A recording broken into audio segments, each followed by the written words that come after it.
afternoon, or evening, whatever time it is where you are joining in. I'm Darlene with Digital Photo Mentor, and today we're going to be doing full Lightroom edits, start to finish. Before I get started, I want to say hello to everybody that's here. Leon is in Potter's Bar, so that sounds like a great place to be. Sheila's here. Starting to snow in Nova Scotia. Rainy in Idaho. That's from Deb. So I want to check in and just see if my audio is synced today. Sometimes we have sync issues, and I just want to double check that before we get started. And to just let you know that we are going to be doing, or I'm going to be doing, several different images, and the one I got feedback from last time I did some portrait edits was that they wanted to see me do the one that was in the thumbnail advertising the live. So I will definitely be doing the one of the Japanese temple, just to show you how I got from the before to the after. It is an HDR merged image, so I'll show you that. And let's see, audio is good, sync is good. Okay, all right. Not working. Toronto, Wisconsin. Oh, I'm not working. Okay, awesome. Okay, I thought you meant the audio was not working. Okay, that's good to hear. Food afternoon. I think Marguerite means good afternoon. Good afternoon to you. Good audio. Rockwell Rick from Texas. Hey, Rick. All right, so some new people here. If you are new to the stream, if you've never seen me live before, tell me where you saw it. I had some Facebook posts that went out. I emailed out to my email list. Hey, AJ. So I'd love to hear, if you are seeing me for the first time, how you found out about this live. So I'm going to switch over to my presentation mode. I'm just going to adjust my camera a little bit here. And then we'll switch over to see Lightroom. Okay, there we go. Okay, let me get into this presentation mode here. So I want to start with just a few images to show you some before and after. So as I mentioned, this one is an HDR. So I took, when I shot it, this was early morning in Tokyo. And I'm just going to put on the exposure information so you can see it. There we go. We went to the Sensoji Temple in Tokyo super early. This was on my our Japan photo tour last year. We're actually going back to Japan this fall as well, so you could even come to Japan with me. We've got spots available on that, but we go super early in the morning because this temple is really busy. This one here was shot at 6:12 a.m. Okay, so we were there before 6 a.m. and this is how many people are already there. We were actually there before the sun came up. It was blue hour when we arrived, and then the sun came up, and then people were already arriving. But this place is packed throughout the day, so we got there early, and I did remove most of the people ultimately from the final image. Okay, so you can see my bracketed shots here. I use 2 stops apart. And if you want to know more about HDR, we actually have a full HDR course.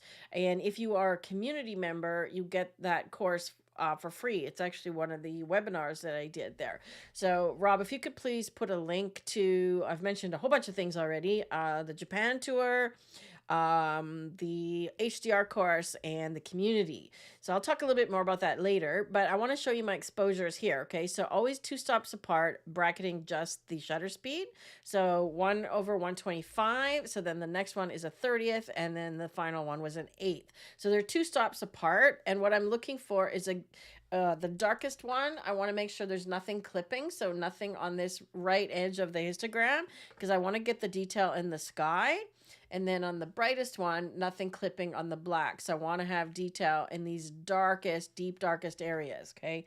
Because if I do one frame, I could probably pull the details out of here from the raw file. But sometimes when you do that, especially in these dark areas, you end up with noise. Okay, when you process your image pretty hard like that and you lift the shadows a great deal, right? Like if I attempt to do this one here, just to kind of show you what happens. And I shot it, you know, at a low ISO, right? So it's at ISO 200. We may get some noise in here. Okay? This one's not too bad. Yeah, this one's not too bad. But if you have an image that's like super contrasty, you may see some noise in the shadows. So doing brackets and then merging them is the best way to eliminate that noise. So using a low ISO. So I'm just going to merge these together. So let me show you what I did here. Okay. I might skip the merge step because I've already got a merged HDR version here. I'll show you how to get to it, and then what I've done to the edited image. So this is what I got from the HDR merge. Okay, so you can tell it's an HDR image because of the file extension that is added by Lightroom. Okay, let's go through the whole process actually. So to do an HDR merge, first you need to have obviously bracketed images. And I wanted to show you a few different ones because I've done several brackets here. I bracket whenever the scene dictates. Okay, so this is another scene that was super high contrast. Right, we had the castle in the background, and I put this tree with these little cherry blossoms in the foreground. And again, I wanted to pick up more detail on the tree, but if I expose for the tree, then the background is off the chart, right, overexposed. So I did a merge HDR on this one as well, and this was my final image on this one. I'll show you the before. Okay, so that's what comes out of the HDR merge module. You still have to massage it to get the colors and the detail that you want. Okay, so you still have to do some work processing that. Right, this one was an HDR as well. Okay, so the bamboo forest is another popular location in Kyoto. So I took those 3 images and merged it into this one because I wanted to have some of the blue sky. And this one is also a merged HDR. Okay, I could have probably gotten away with this one here, again, with a single image. But because of the contrast range, I did do brackets. So when you're on site, if you're not sure, do the brackets because you can always just decide to process the middle one or one of them, okay? And then that was the final image that I created. Okay, this one has had a lot of work done to it. I did actually take it over to Luminar Neo as well, and I did removal of stuff in the water. But I did take it to Luminar Neo to add the color tones. Okay, so that was a tool in Luminar Neo, which is Twilight. So I could have probably done the same thing here in Lightroom with a bit more work. Okay, so let's get back to this one and let's do, oops. So what I'm doing here, just to show you, I've got a stack. So this is called a stack. So when you have a bunch of images and you want to kind of work with them or they go together, you can stack them, okay? So when you have them stacked, you see this little number here, okay? So they're stacked right now. You can see that they're stacked. Same here, okay? To unstack, I just click the number, right? And it stacks them again. If you want to stack, let's say I want to stack these 4. Oops. Let's say I want to stack these 4. You have to select them all. Press the right key. So you can right click and choose stack, group into a stack, right? And then it shows 5 images. If you want a different one at the top of the stack, you just have to move it to the front. And then when you collapse the stack, it's on top. If you want to unstack, okay, you can unstack or expand or collapse, okay? So those are just ways to sort of save space, okay? And I did that so that I had sort of less things to scroll on the screen here. Because, for example, this one I did was actually a pano, right, of the Hiroshima. This is where the bomb landed in Hiroshima. And I did a pano of this one. And it was 21 images. So I didn't want to have them all on the screen. So I literally just took a whole bunch of images from left to right, top to bottom, and then I tried to merge them together. You can see the whole scene here. And I actually merged them twice. I merged them once in Lightroom and once in Luminar.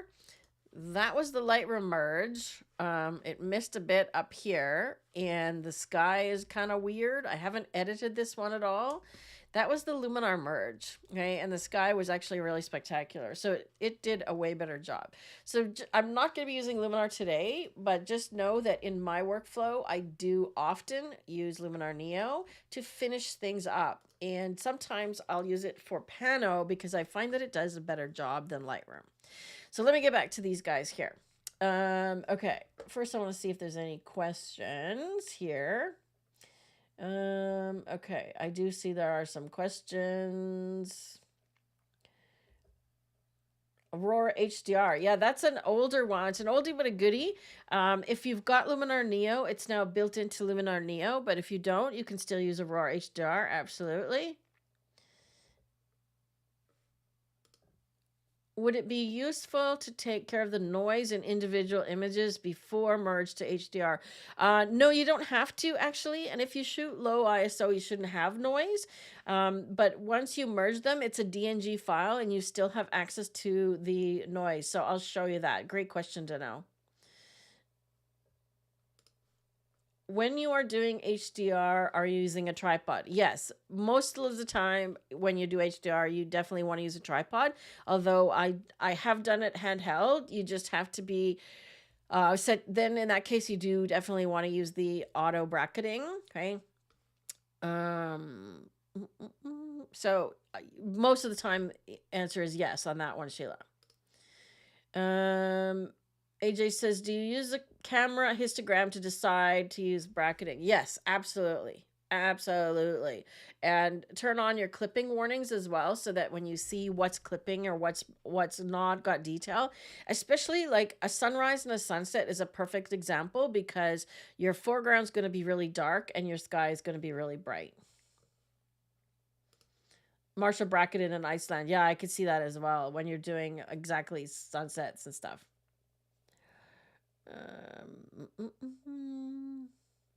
Rob saw me stacking the other day. He's like, wait, show me that again.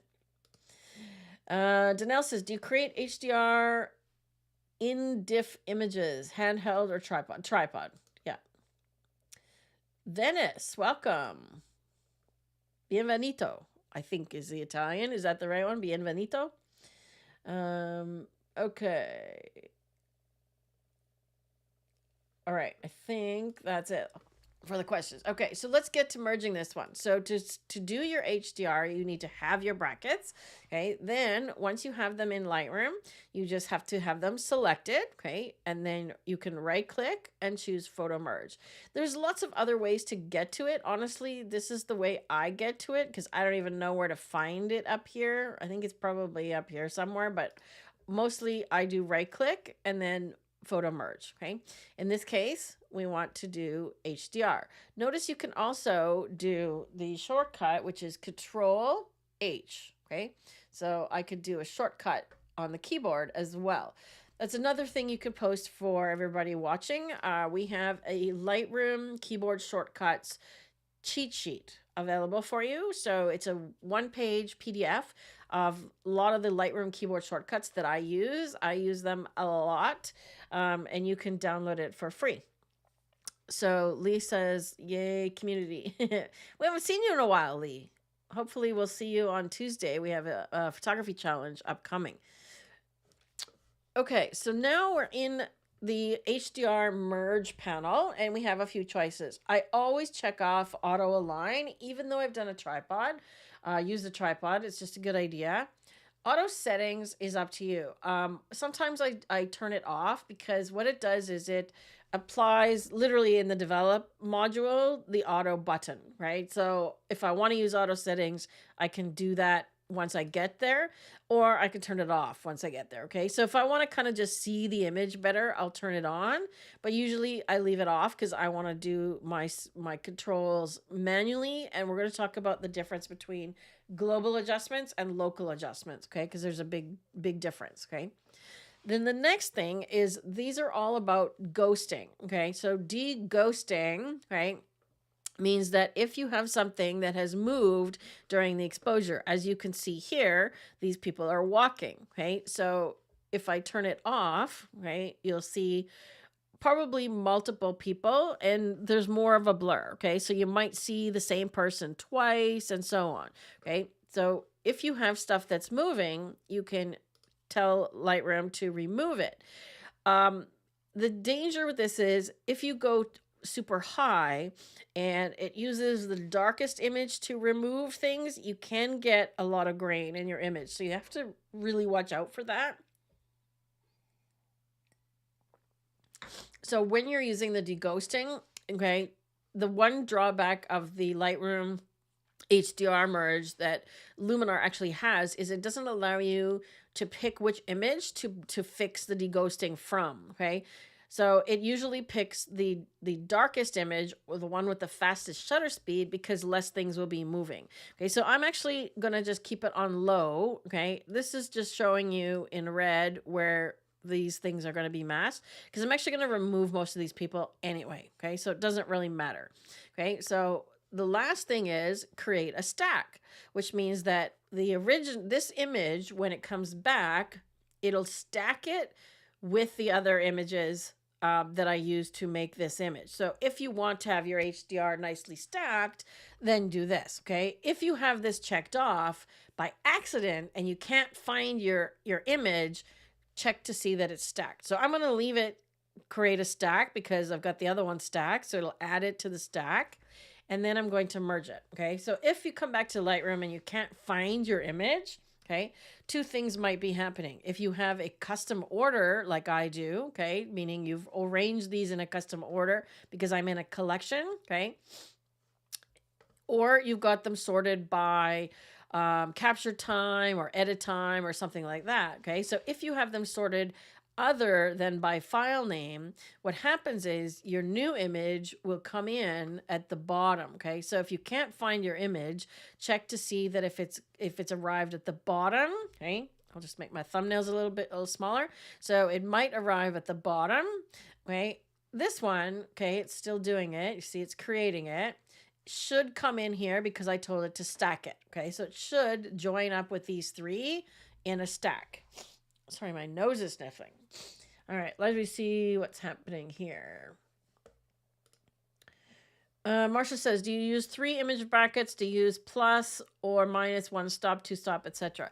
I do my brackets manually as opposed to letting the camera do it. And I always do them 2 stops apart. 1 stop apart doesn't give you enough difference because if I do 1 stop apart and take 3 images, I have -1, 0, and +1. If I do 2 stops apart, I have -2, 0, and +2. If that's not enough, I could go another image on either end and have -4 to +4. So I have a range of 8 stops versus the other way, I'd only have a range of 3 -2 to +2s, I'd have 4. Okay, so big difference. So always 2 stops apart and take as many images as you need. So if you're doing the auto bracketing, the camera will allow you to set the space between and also oh, it didn't stack that one. It kicked that one out. It kicked that one out of my stack. That's interesting. And just put it back in the stack. Okay, so now they're all stacked together, and there's the new one. Okay, so check your camera for if it's doing auto bracketing. But there's also an article on our website, Rob, about when to HDR, and it goes through the steps as well. So if you don't have the HDR course, there's an article of to HDR or not on the website. If you could share that one as well.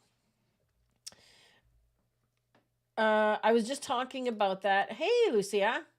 Nice to see you. We actually just watched Somebody Feed Phil, which is a show on Netflix, and he was in Brazil yesterday, and I thought of you. So I did cover that, and I just talked about that for Marcia as well. So I always do 2 stops apart, and I may take 3 images. I might take 5, okay? So I'll show you this other one of Vietnam that I actually took 5. Let's see. Steven says, a neat little trick with your camera to take bracketed shots is to set your camera on self-timer. When you press the shutter button, the camera will automatically take all the shots. I think that depends on the camera model and brand, Steven, and some cameras will, but I'm not using the auto bracketing. I'm doing the brackets myself, right? And in terms of the number of brackets, right, like here, you can see that I actually did 5, okay? So I did 5 images of each scene, okay, of each one. That's a pano. Okay, so now we've got our merged HDR image and it's been set to auto. Okay, so you can see the auto is grayed out. Okay, so if I do before and after, there's the HDR image. Okay, and it looks the same, but what the difference is that you have so much more latitude. So I'm going to reset this because I don't want to do auto. Okay, and I just want to show you the amount of difference. So we've got full light in the darkest areas and full color in the sky. Okay, so that's the difference. And notice that it's a DNG still. Okay, so technically it's still a raw file format. And this one is 32-bit. Okay, so 32-bit means lots and lots of detail, right? And when we go to the detail panel, somebody asked about noise. Okay, notice we still have this option. Okay, when you're working on a JPEG or a TIFF, you lose this option of the noise AI or whatever you want to call it. You only have these ones down here. Okay, so notice we can still do denoise afterwards. Okay, and we won't need to, but you can. Okay. So to start, I always start with a camera profile, right? So to get to your camera profiles, you have this little square icon here, okay? So if you pull this down, you only see the Adobe ones, okay? If you click browse, you get to the same place, or you get from these little squares right here, okay? Looks like 4 squares, looks like a window. Okay, so browse takes you to the camera profiles, okay? So profile browser. And the ones that I'm using are camera matching, okay? You can also look at the ones that come with Lightroom. So there's vintage, modern, black and white, artistic, and the adaptive ones, right? Sometimes I will try the adaptive color profile just to see what it does, right? Now this one actually does a pretty good job. And you'll see how that plays out in a lot of other images as well. But I want to compare that to, because I find that the color is often better with the Fuji profile. So I shoot Fuji and I like the Fuji color. Okay. So I might stick with either Astia or Provia. Those are kind of my favorites. Those are the ones I use the most. Right. Right. But the adaptive one really does a nice job of bringing up the detail in the shadows and the highlights without adjusting any sliders. Okay. So remember, you only get the adaptive profiles on a raw file, okay? So the HDR merged image is just like a raw file, okay? So we still have the denoise and we still have adaptive profiles, okay? So we're still technically working on a raw file. It's a new raw file, okay? Now I can pull up the shadows, bring down the highlights, and I always check the clipping warnings. So as I'm doing these things, I'm pressing J, which turns on the clipping warnings. Okay, let me just put this back to see if there's any. Okay, so you could see that should be clipping. that should be clipping. Why is that not clipping? Why are my clipping warnings not working? There we go. So I should be seeing some clipping here. Give it a second. Off the chart on the edges, and it's not giving me a warning. So something in Lightroom is not working correctly, okay? But always turn your clipping warnings on. So highlights down, okay? So the thing with doing this, okay, so you don't want to go over the top. That's too over the top. I can see that I need to either fill that in a little bit. There's a little bit at the top that didn't merge correctly. So that's way over the top, too much, okay? So one of the things we want to talk about today is how to know when your editing is enough and how much is too much, okay? That was too much, okay? And when you do stuff like this, I see HDRs like this all the time, right? And then they make that, okay? So that is too much, okay? So if the colors are over the top, not normal, it's probably too much, okay? So I'm gonna keep these edits minimal, okay? Now keep in mind, these are what's called global edits. So everything you do in all of these panels here are global edits. That means it applies to the entire image, okay? Global. When we get into masking, that is a local adjustment, okay? And to some extent, color mixer is a local adjustment as well, because you can localize it to a color. Okay.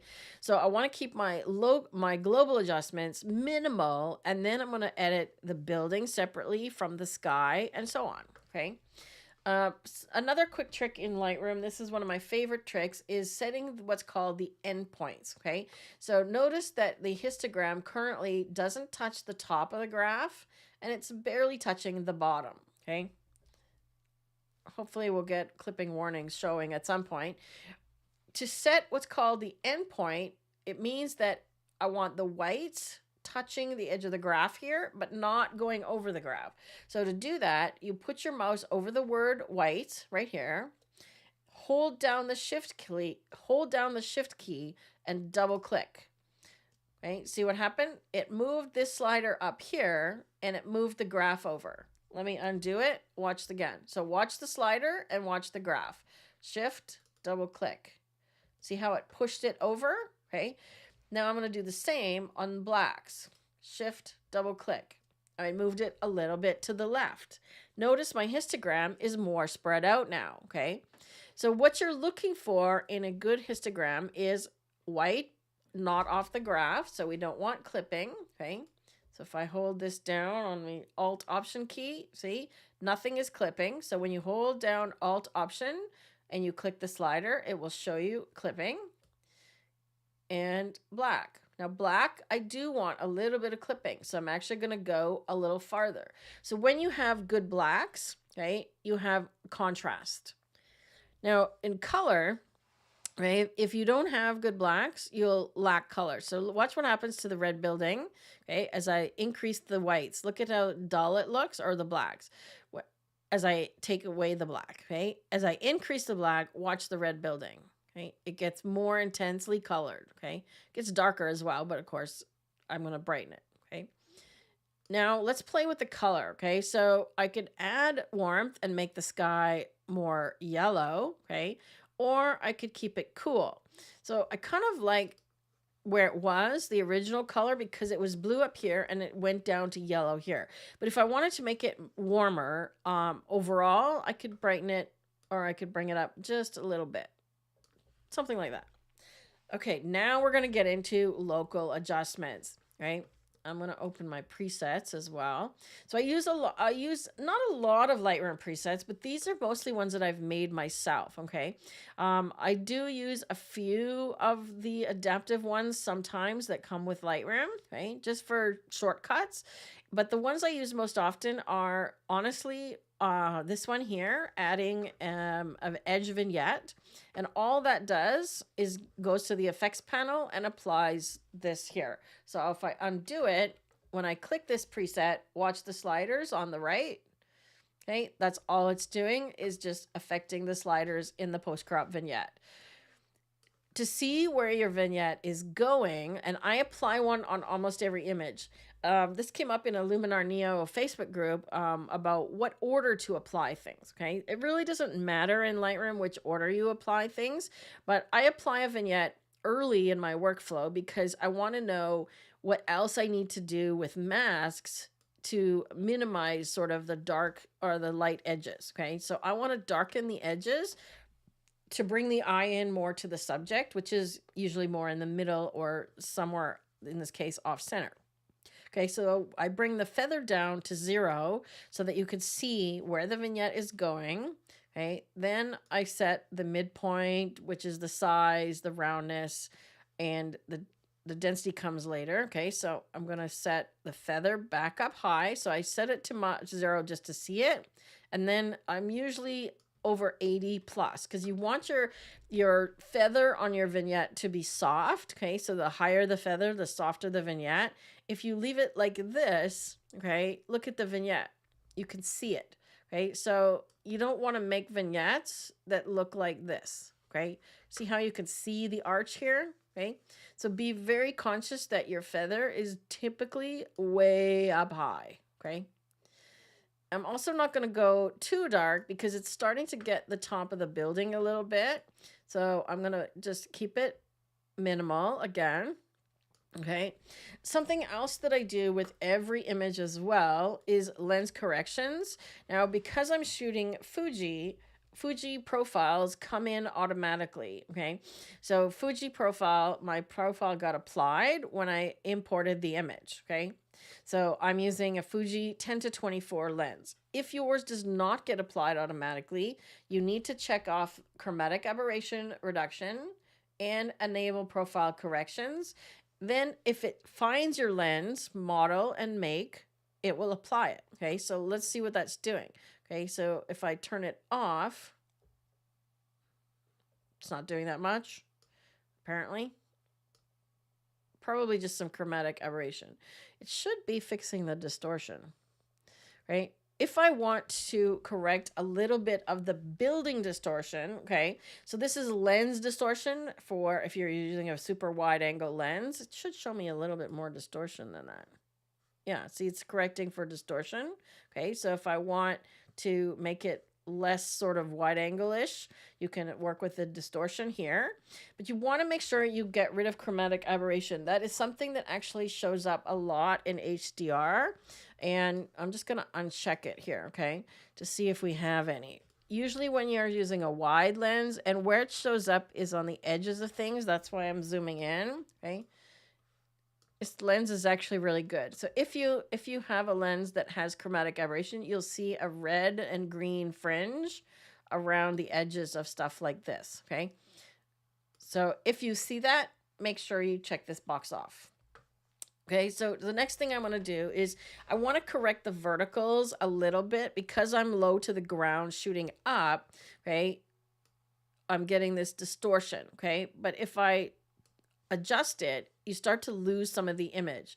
So I kind of want to find a happy medium in here, right? If I just do an auto one, okay, if I just say, okay, let me just do auto, right, it does this, right? Or if I do full, and it's cropping a little bit as well. If I do full, it's going to try and correct a distortion in all ways. As you can see, it's corrected this, but we have some bizarre things happening, okay? So I like to just, on this one, correct it a little bit for the verticals, okay? So I'm going to tuck the bottom in because the bottom's closer to the camera, so it's bigger. And then check this box to constrain crop. So it's going to crop as I do that, okay?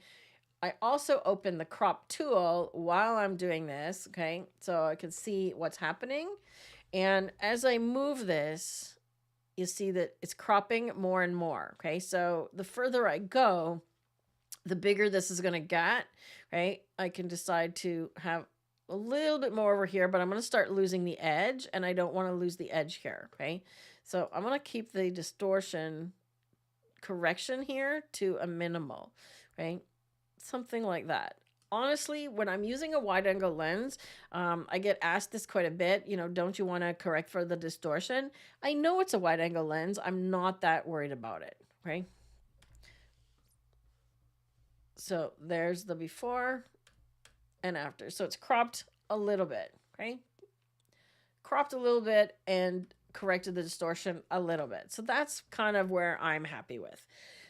Now we can get into some tone curves, or what I'm going to do is I'm going to head to color mixer, okay? So color mixer is where we find the HSL panel. It used to be called HSL. And sorry, my nose is running. This is where we can start to do kind of some local adjustments because I want to darken this part of the sky. So under luminance, which is brightness, there's a little tool under, well, all of them. So make sure you're on mixer, make sure you're on HSL, and I show them like this as opposed to like this, okay?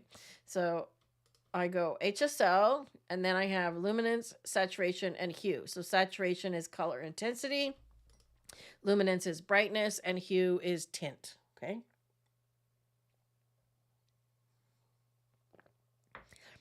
Did you share a link to the keyboard shortcuts, Rob? I'll come back to questions in a second. Okay, so luminance, I'm going to use the targeted adjustment tool. So click on that. And then wherever I click, okay, you see this little icon. That's what my cursor looks like now.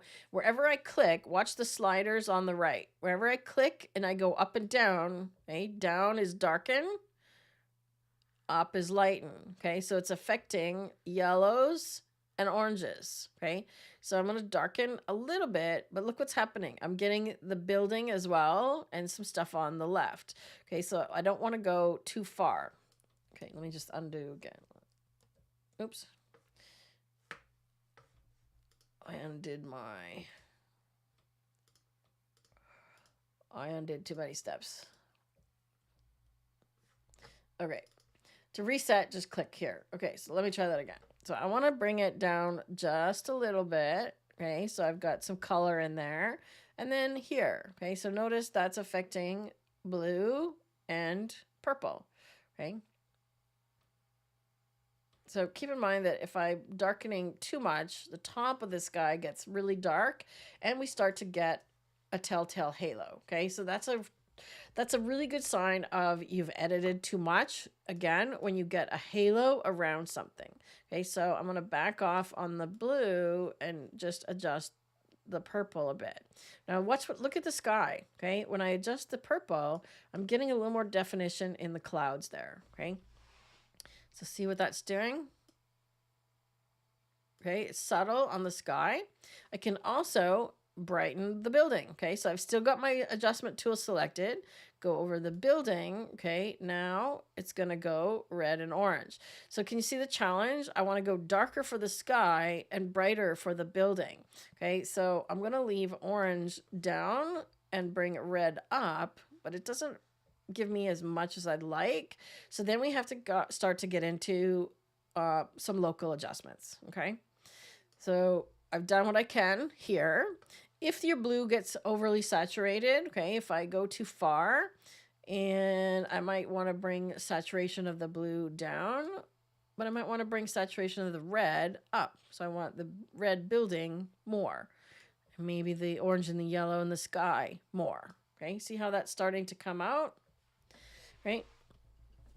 I'm probably going to do some other adjustments down here to darken the foreground.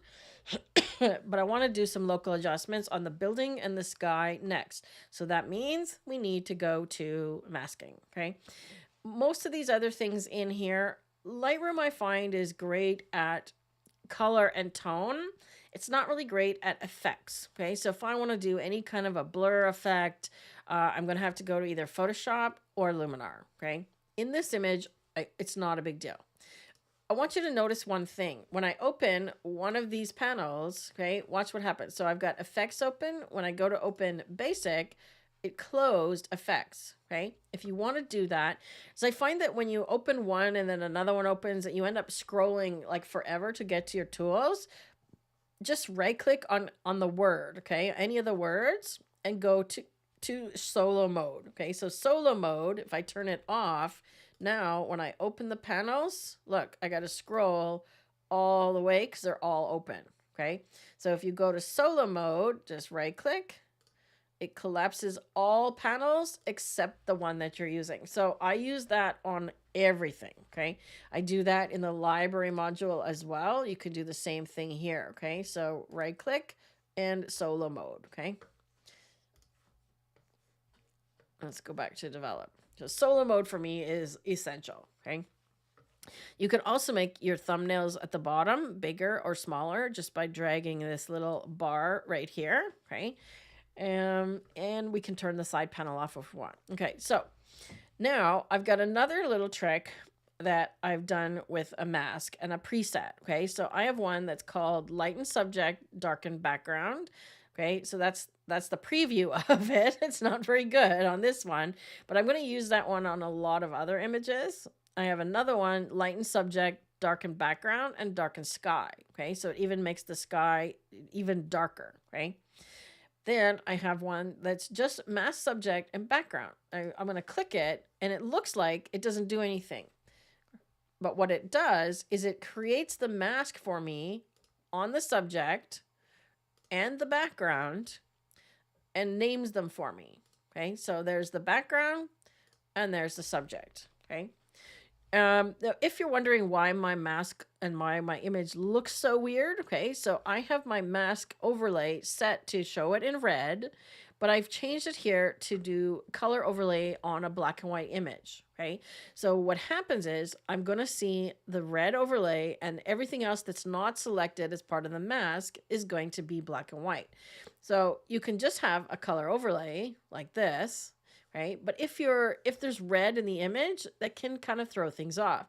So you can change the color of your mask as well. Like sometimes I'll use like a crazy green, right? I kind of like the red though. And then, like I said, I use this one on black and white, right? Not a fan of this look, right? Harder to see. I just want to be able to see what I have selected, okay? I like color overlay on black and white with a red overlay. But all of that is customizable with these little things here at the bottom of your mask toolbar, okay? And the mask toolbar thing pops out when you open a mask, but you can move it around, okay? So you can actually put it wherever you want it, right? If it's in your road over here, put it over here. You can also anchor it at the top here. The reason I don't leave it at the top, okay, is when you have your mask things open, now it's taking up real estate and you don't see as much of your tools. So I don't like it here. I usually leave it in the corner, and if it gets in the road, I move it to the other corner. Okay, so now we have our subject selected, and it's done subject selection brilliantly because it's got the pagoda. Right now, what do I want to do on the pagoda? I want to brighten it a little bit more, right? I want to make sure I keep nice black because that's my color. I'm going to bring the shadows up even more. Look at how that's coming up, and I'm going to give it some clarity and some texture. So look at how punchy that is now. Okay, beautiful, right? Maybe a little bit much on the clarity. There we go. Okay. I can also tone the highlights down. So that looks pretty good. I can also warm it up. So we kept the main image a little bit cooler. Notice I can add some warmth here, right? And bring out the red even more, like so. So there's our subject. Okay, local adjustments. Now it is affecting these people here, and I'm not worried about it because I ended up erasing them in the final image anyways. Now we have the background. Okay, so on the background, I could darken overall a little bit. I don't want to go too far, but I want to bring the highlights down, which brings the sky down a bit again. Yeah, see, I'm not liking what it's doing to the sky. Okay, so I'm actually going to do a trick here. Okay, so I do want to darken the highlights, but I want to darken the highlights down here, not in the sky, because the sky is getting muddy. So with your masks, okay, this was done with background selection. You can add or subtract from that mask. Okay, so if I say subtract, now I have all the masking options. I want to subtract the sky. Okay, so I want the background minus the sky. If you want to see the overlay, just press O on your keyboard. Okay, so it's still got a little bit of the sky, right? But it's not bad. It's got a little bit of the pagoda as well. So I could actually try subtract landscape, and I know that there's an architecture option in here. So if it finds the architecture, that's not going to work because it's going to minus out all the buildings. That's actually not bad because I really just want the foreground. I want to darken the foreground, but there's some highlights over here. So that's not exactly what I wanted either. So I don't want that. I'm going to do subtract subject. Let's see if it minuses out a little bit more of the red around here. Not bad. Okay. If I want to clear up this here, I just have to go subtract with a brush and then literally just erase it. Okay, so I can go around the edge here and just erase it from the parts that I don't want to affect, because I don't want to darken the sky here. I just want to darken the highlights down here. Okay, so now that I've got my selection, turn off the overlay, press the O key. Right now I'm just affecting the bottom. Okay, that actually does a really nice job of bringing out the sky. See that?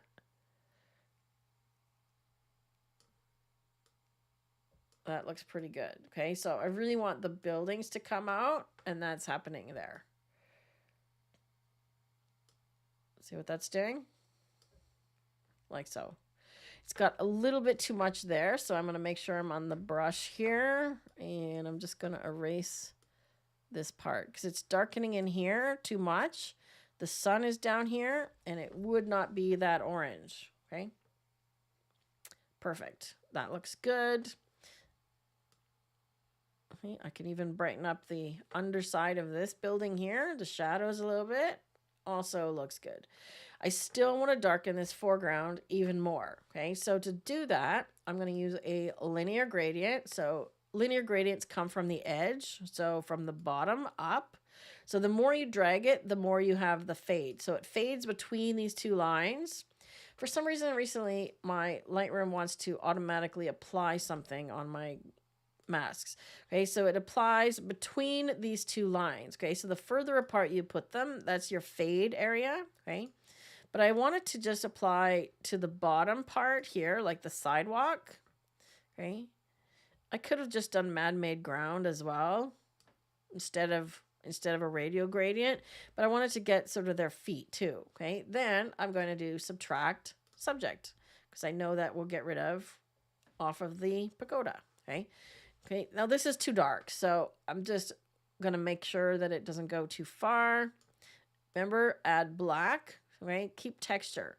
When you darken things or lower the highlights, you end up making things look flat. So I always add a bit of white and a bit of black just to keep the contrast, okay? So even though I'm darkening this area, I want to keep the contrast in it, okay? And I think my linear gradient has just gone a bit too high. So I'm going to lower it a little bit. There we go. That looks better. Okay, and I'm just going to rename it the sidewalk. So let's see where we're at, and then I'll take some questions. Okay, so there's the before from the original DNG HDR merged file, and that's where I'm at now. Okay, that's pretty close to my final image. I did do a bunch of erasing, okay? And I'm not going to spend a whole bunch of time erasing. I did use the generative erase a lot. I erased all the people here. I erased some of the signs and the people inside the pagoda. And I left this girl because I kind of like the one human element. She was in a good place. Okay, so let me take a look at some questions. Okay. All right, where are we here? Okay. Steven says, a neat little trick for your camera to take bracketed shot. Oh, yeah, we covered that one already. Did I begin using the adaptive profile? I did in this case. So I tried it and I decided that it was working and I left it. Okay. So I try it first, and then if it's working, I leave it. If not, I go back to usually a camera profile. Okay. Unless I want to do some color grading. Okay. There was an update to Lightroom and I haven't installed it today because I never install upgrades before live. Okay. Danelle says, in regards to clipping warnings, is there a setting in Lightroom preferences screen that determines clipping warnings to be shown? Again, Lightroom upgrade to think about. I haven't done the upgrade. It's literally, it should just be J on the keyboard. And I don't know why it's not showing my clippings. Well, I don't have anything clipping anymore, but it should be showing, like I have the black. It should be showing the black clipping on here. And it should show when I do the J key. And I don't know why it's not. Okay. I should see some blue showing up in here. Very strange. Good question, Danelle. I'll have to look into that. I mentioned that already, Stephen. I do a lens correction and it's applied automatically because I have a Fuji. So Fuji profiles are built into the file. If you're using a different camera, you just have to go and do the lens correction panel. Yep. So I do, yes. So lens correction, it does two things. It does distortion and vignetting. So if you have a lens, let's just see if I have it on this image.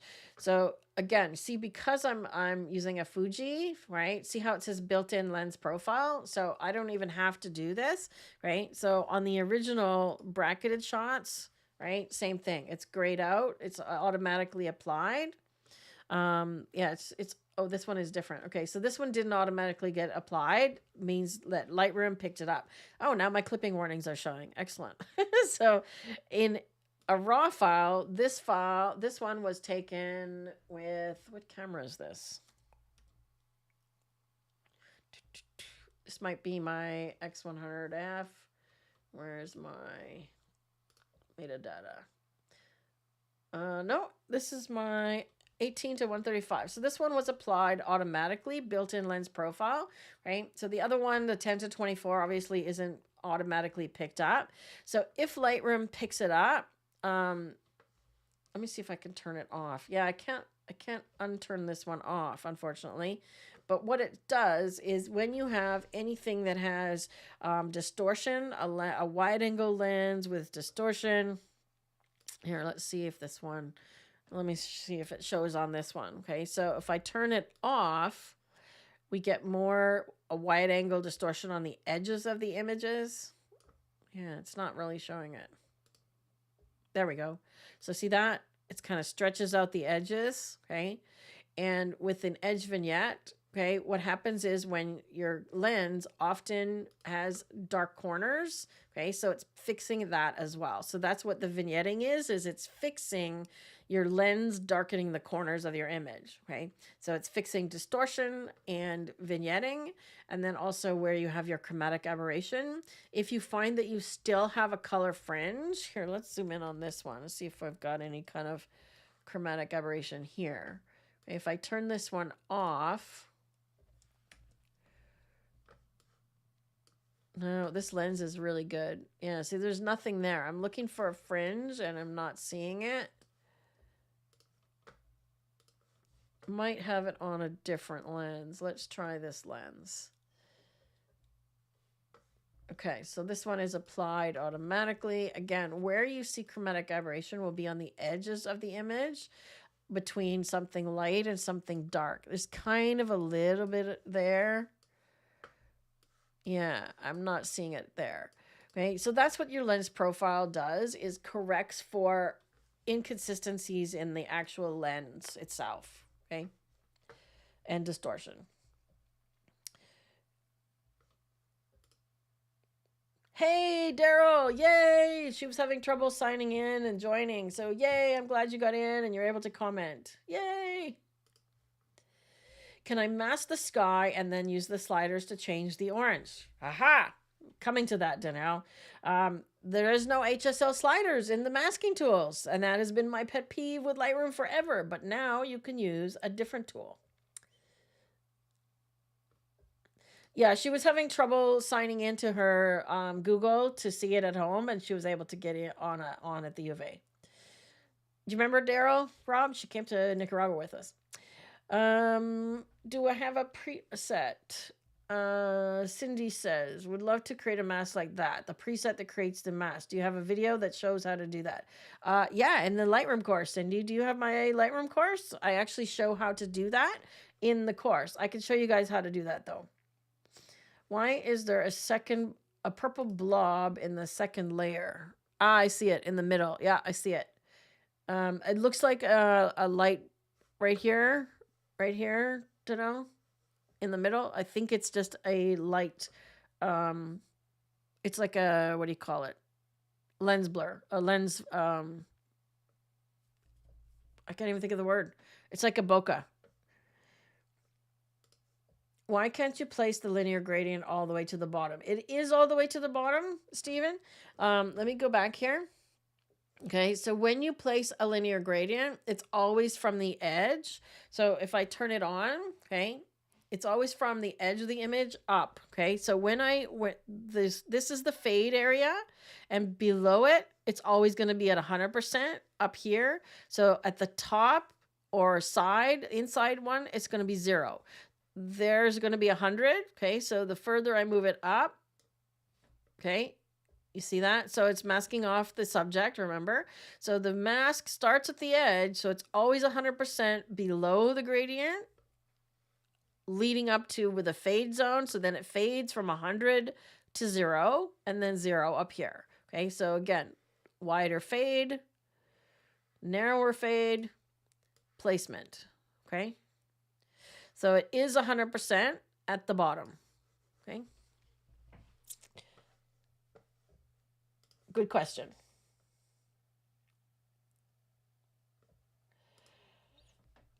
Thomas, great example of why I want perspective control lens, which Nikon has made for new Z cameras. Nice. Hi, Alice. Flare. Thank you, Lee. Why could I not think of the word? Lens flare. Thank you. Brain fart today. Could you edit in Photoshop using the Smart Object tool to correct all the distortion?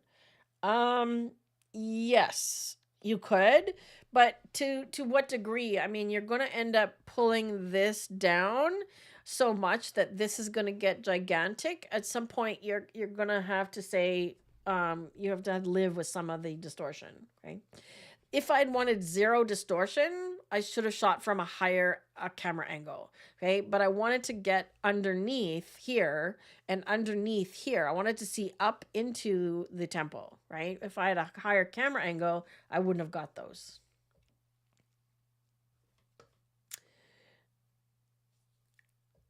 Okay. Yes, chromatic aberration. Okay, so now let's continue. So now this is pretty much, I'm happy with that. Oh yes, okay, so if I do a sky selection and adjust the colors. Okay, so that's what I was talking about was my pet peeve. So let's do a sky mask. Okay, let's name it. Again, I don't know why my Lightroom is applying these 2 sliders every time. That's not what I want to do. Right? So now I have the sky selected and I want to just do those colors, right? Well, there isn't an HDR, there isn't an HSL option. These are the masking tools, okay? So we have your basic, right? Tone, color, point color, curve, effects, and detail. That's it. Okay, so we don't have HSL, but we do have point color. Sorry, let me have a coffee here. Apparently, we're just going to spend an hour editing this image, but that's okay. Are you guys learning something? Let me ask you that. I want to do at least another couple images, so let's finish up with this one. I'm not going to do all the erasing, okay? I'll show you a couple of the things I erased, but are you learning something? Tell me what you've learned so far. Did you pick up a little tip or something here and there? Okay, so now we want to affect the sky color. Okay, so if I want to do the oranges, I can do point color. I can go down in here and pick this color. Okay, so I want to pick that color as the one I want to adjust. Okay, so now under here, let me just make this a little bit smaller. Okay, so now under here, okay, this is the hue that I've selected to modify. Okay, so if you do visualize range, there's a little checkbox here. Okay, it's going to just show me the colors that I've selected. Okay, notice the building is selected, but don't worry about that because it's showing all the colors in the whole image. I'm only affecting the sky, right? Because we have it masked. These sliders here, okay, so the ones down here affect the source. Okay, so if I want some darker colors, I just have to expand it. So then I'm going to get some darker colors. If I want more saturated colors or less saturated colors, I have to expand it. Okay, so this is adjusting which colors are being selected. I haven't done any edits yet. Okay, these sliders change the edits. Okay, these are the edit sliders. Okay, so luminance, darker. See that? See, it's gray. It's making it gray. Okay. Saturation, we could add saturation. That's kind of working. We could add this nice yellow glow. There we go. Okay. Variance is another cool one. Okay. Variance, if you go one way, adds, minimizes the contrast within that color range. The other way adds contrast. See the yellow? It's extending further up the sky now. Okay, now maybe I can do luminance. You have to be careful here, right? I'm going to turn this visualize off so I can actually see it live, what's happening, right? So I've got saturation. If I go the other way, see how I'm getting more intense color. So play with variance, right? I might do the same on the building as well to give it more contrast. Now I can do a second point and I say, okay, I want to pick up more of these like light tones blues, okay? So, oh, cannot sample, okay? So it was too light. Let's go there, okay? So I went in this area and it was gray. So now I've got a lightish blue, okay? And I can do the same thing. I can darken. That's helping this halo. So you notice this halo around the building here, right? I want to minimize. I don't want to have such dark colors. I just want the light colors. So I'm going to adjust the luminance that I'm affecting. So see how it's not getting in here because there really isn't a lot of color in there. See that? But it's getting nicely around here, and that's where you end up with halos. That's kind of a telltale sign that you've done some masking is when you get these halos. Right? So less variance to the left gives you flatter colors. More variance increases contrast. I'm going to leave that one where it is, but I'm going to give it a bit more saturation. Okay, let's see what our sky is doing.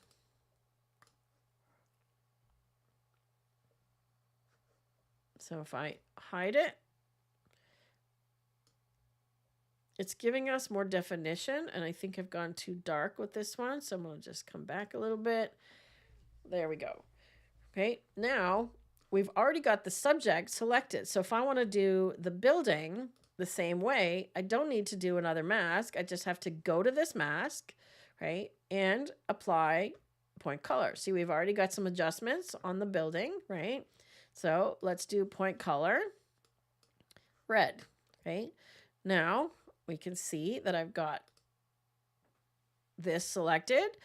Ignore what's over here because remember this mask is only on the building, but I want to get more of the red. So I can increase the range. So see how the range expands the color, right? See how it's expanding the size of the red? Watch up here as I do this, okay?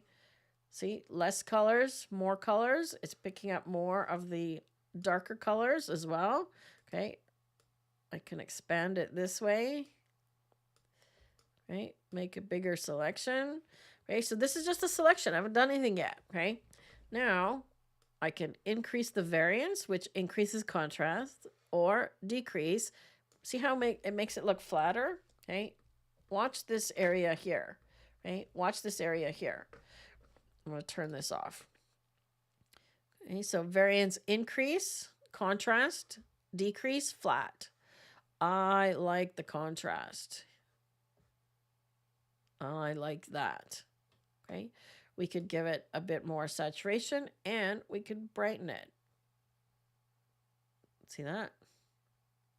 We can also pick up the gold in here as well. So if I want to do a second, let's pick up this gold. See how it gives you a zoomed in version? Okay, we can brighten the gold. Look at that. Look at that. Let's bring that gold right out. Love it. Okay, let's zoom out. Close our masks. Look at that temple. Beautiful. Right, now I could also do the same thing to darken these colors over here if I wanted to as well. So I could just pick this building and minimize these colors. Okay, but we're getting pretty close. Okay, one other thing that I might do is come back to the sky. Okay, and actually add some blue overall because there's lots of gray in the middle here. Notice when I try to pick up the color pointer, right? So I can use this tool right here, right? So this color, it's a little square where you can actually pick a color and add it, right? Lower the saturation, right? So it's giving me more blue in this area, right? Overdoing it here, right? But now I can come back and do another point color and get this vibrant color instead. I'm going to minimize it so it's just giving me the top part. Okay, I just want the most vibrant part. I don't want the soft colors like that. There we go. So I'm just getting this part of the, see how this is in the road? I'm going to move that. So I'm just getting the top part. So again, these are for adjusting, choosing which color to affect. These ones affect the color. Okay, so now I can just dial the saturation down a little bit because it's only affecting that part. See that? So just bring that saturation back down. Okay.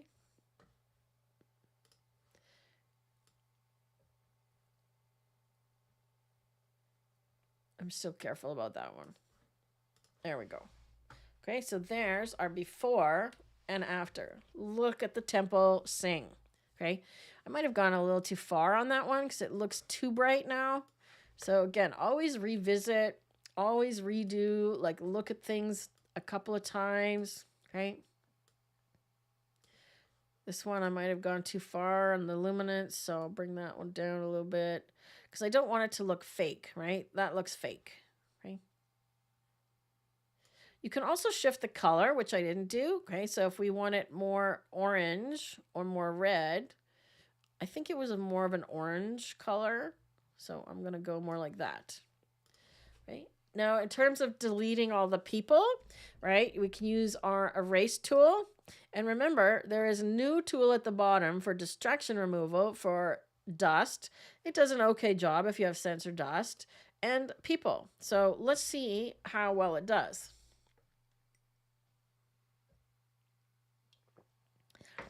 So Thomas says he loves the variant slider. Me too. I've started using it a lot. Danelle learned about point color and is becoming a fan. Awesome. Awesome.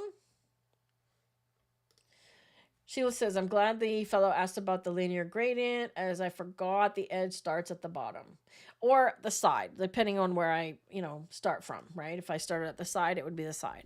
Okay, so look at this. So Lightroom is automatically going to remove all of these people, okay? So it detected people in all of these places. Now remember I said I wanted to leave this girl, okay? So I can select this point, right? And delete this one. So I want to leave her, right? So I've just selected that one. Now, if I click remove, let's see what kind of job it does. So it's removing 1, 2, 3, 4, 5, 6, 7, 8, 9 different areas with people, okay? It tends to do a pretty decent job, but you might have to clean it up a little bit, okay? You can also provide feedback to Adobe. Okay, so all right, two things happen. Okay, so mostly it's done a great job, right? You can still see there's a person in the background here that it missed, so we'll go and get them. And what do you notice here? There's feet, right? But remember I darkened the sidewalk, okay? What happens is whenever you do anything that involves AI, and I have multiple things using AI here, so not necessarily generative AI, but just AI. So I've used mask AI, okay? And I've used adaptive profile, which is AI. Anytime you do two in combination, you're going to get this warning message. So when you get this showing up in yellow right here, it means that something needs to be updated, okay? So here it's telling me the adaptive profile needs to be updated, okay? So when this comes up, I just click the yellow icon and I just update them all, okay? So watch the feet here, watch the feet. They're going to disappear, okay? Because it's fixing the masking and the adaptive profile. Crossing my fingers. Yay! See that? It fixed the problem. Okay, so what we thought was a problem isn't actually a problem. Okay, so now I'm going to go over here. If it misses any, right, now we just have to do it manually. So I don't know why that's blurry. There we go. So now I'm just going to delete this person over here. Why do they look like a horse? That's a weird thing. Okay, I didn't quite paint over all of them, and I'm going to show you a trick with the signs as well. So I guess I can remove these pretty quickly. This is interesting because in this version of the HDR, I must have chosen a different ghost removal, because in the other version, this light was on and super bright, and I actually cloned it out. Okay, so let's remove that person. No, we're not using generative here. This is just the remove tool. Okay, so you're not using any credits. If it doesn't do a good job, you can just hit refresh and it will try again. Okay, and if you still, I find I'll do it 2 or 3 times, and if it doesn't do what I want, see, that's better, and I think I can live with that. It looks like a tree. You can then change it and do generative. Okay. But I want to move over and show you how to remove a sign. Okay, so I wanted to remove this sign here because it was just kind of distracting. Okay, so I want to remove this sign. So one thing you need to make sure of is I'm going to do it poorly and then I'll do it better. Okay, so there. Okay, so there's the sign, right? Now it's going to do its thing and try to remove the sign. I am going to go generative probably on this one because it might need a little bit of extra help. But do you see how I got a black spot left? Because I left the shadow. So when you are erasing something, you need to do the shadow as well. Okay, so if there is a shadow, you need to make sure you get rid of the shadow, or it's going to try to fill that in as well. It's going to try to make the shadow blend, and you'll end up with still a shadow. Okay, shadows, reflections. So anything you're removing, you need to make sure to get all of it. Okay, so that's better, but we still got a shadow, and the lines aren't lining up perfectly. For these kinds of things, I find that I do generally have to go to the generative remove.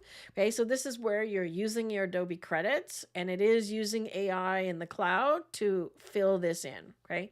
But see how it did a better job? And now we have 3 versions. So there's 1, 2, 3. Okay, you get variations. So I can click this one to check the second one.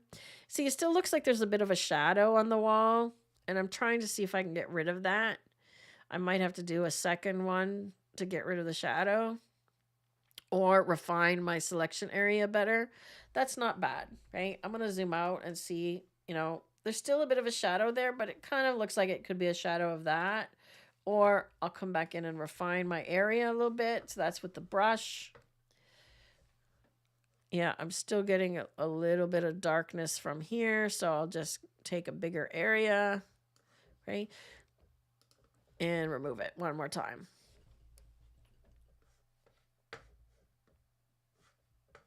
What else are you guys learning? Learn anything else so far? Done lots of different steps here. Okay, there's one. Notice. Oh, look at this. That's why my shadow, I bet. I'm just going to apply this and update, because I bet you my profile is what's causing this shadow. So I'm trying to fix the remove, but I forgot to look at the notice. Let's see if it disappears. Fingers crossed. Aha, see?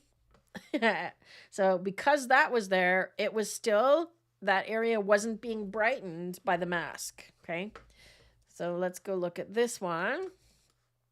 Okay, notice I'm zooming in when I'm doing these things, so always zoom in and get a big be able to get a precise. Now notice the shadow. I got to get this whole thing. Okay, get a precise selection. Don't try to do erasing when you're zoomed out. Okay, it's impossible.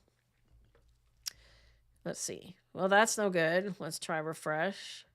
See, the normal remove tool, sometimes you'll get a decent one, but this is making a mess. So I'm going to go straight to generative.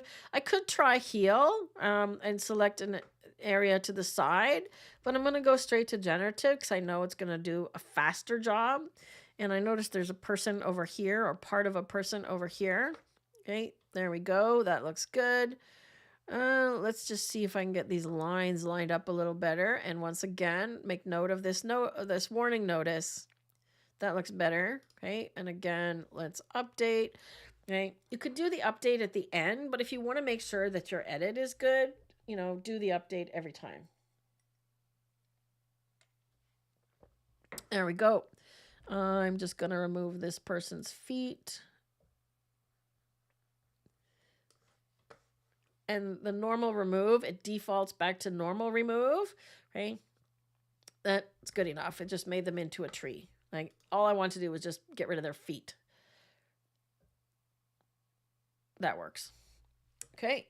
Now, once again, we got to update one more time. So it is annoying when you have these things, okay? But pay attention to that little yellow warning.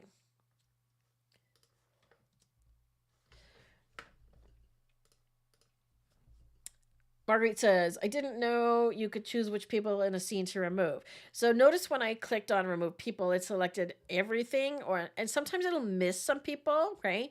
But you can select any one of those points and delete it, okay? Because I wanted to keep that girl. So I left her, okay? So absolutely. Sheila says, are your Adobe credits renewed each month? Yes, they are. And I don't think they carry forward. So if you don't use one that one time, I don't think they carry forward. Let's see if we can pick this, fix this purple splotch in the middle here. Yeah, it definitely is. There's definitely a purple swatch here. So let's try a radial gradient. Let's try a radial gradient. Okay, so I just get this area. Now I'm going to guess here, okay? So I'm going to guess what might be the issue. I'm going to go, I'm going to try dehaze. Oh, we don't have dehaze in here. That's annoying. Oh, yes, we do. There we go. Okay, I'm going to try dehaze. That kind of helps. Does that fix it? Maybe not. We could try point color because it's purple, right? That's the issue. It's purple. So if I pick this color right here, that this is this, it cannot sample that color, okay? It says pick a brighter color. Let's try there. Okay, so see how purple it is? Look at that. So now if I try and shift it more this way, I'm shifting the color, okay? And darken it a little bit. Is that better? Variance.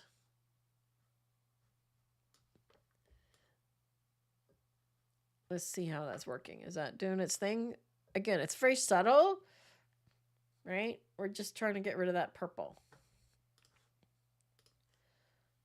I think that got it, right? So again, point color for the win. All right, I think that one is done. Now, let's see how close I got to my original edit. I might have done a better job this time. We'll see. So to compare, select both images and then use the compare mode. So C on your keyboard will get you into compare mode. I use compare mode as opposed to this mode, which is survey mode. So survey mode, you can compare more than one, like I can, more than two. I could put in a third image, for example, right? So survey mode allows you to see multiple images at one time, okay? Compare mode is only two, but the difference is compare mode allows you to zoom in, and when you zoom in, it does it on both of them at the same time, okay? So let's see. The one I just did is on the left, and the previous one is on the right.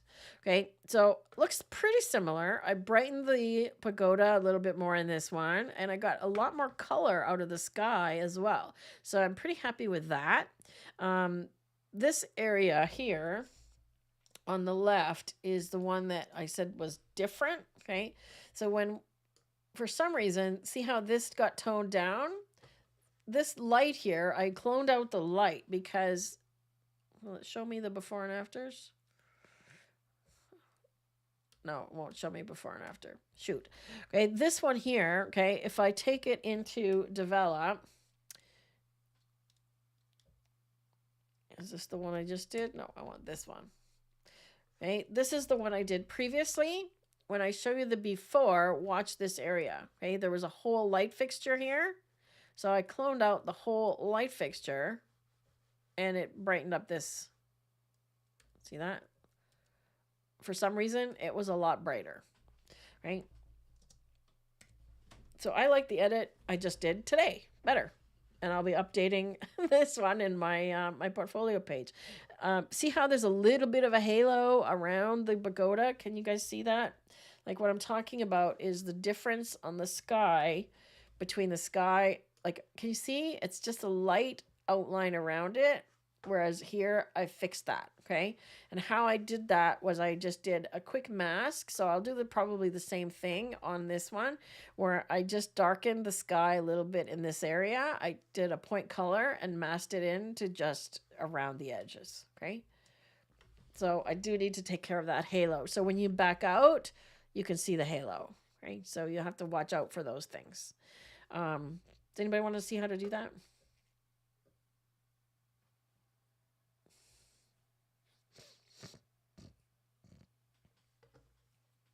Okay.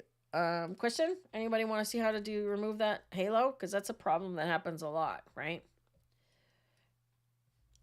Let's come back here. Let's go back to my... I'll just do a quick halo removal, right? So let's see. I'll do another mask. I know, 90 minutes. It's an in-depth before and after. Okay, so I'm going to use the brush. I'm trying to decide. I'm going to do select sky. Right? So I've got the sky. And then I'm going to intersect it. Okay? Why my masks are not working correctly. I'm going to intersect it. There, it did a thing again. I'm going to intersect it with... Intersect means it matches two criteria. I'm going to intersect it with a brush. Actually, I'll do luminance range. So luminance range allows me to pick just like a light color. Okay, so it's picking that color. No, that's not doing it either.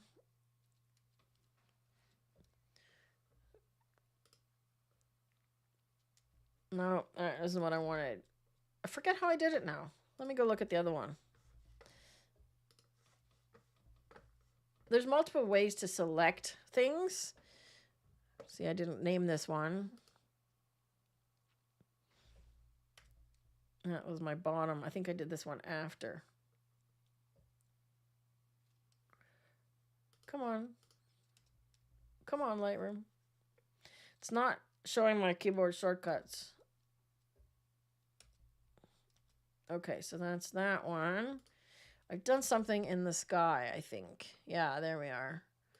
I brushed it in.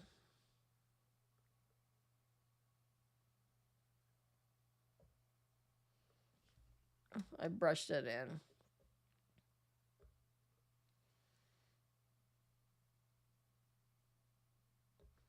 So I had a sky selection and it wasn't picking up the edge. So I just modified the sky selection. And see, this missing that bit in between there as well. So I used the brush to modify the sky selection. So let's do that here. See, even I forgot how I did it. Okay, so it wasn't picking up the sky perfectly. I'm going to delete this one. That's not what I want. So I'm going to take the sky. Oh, what did I do? Oh, yeah, this is my purple blob.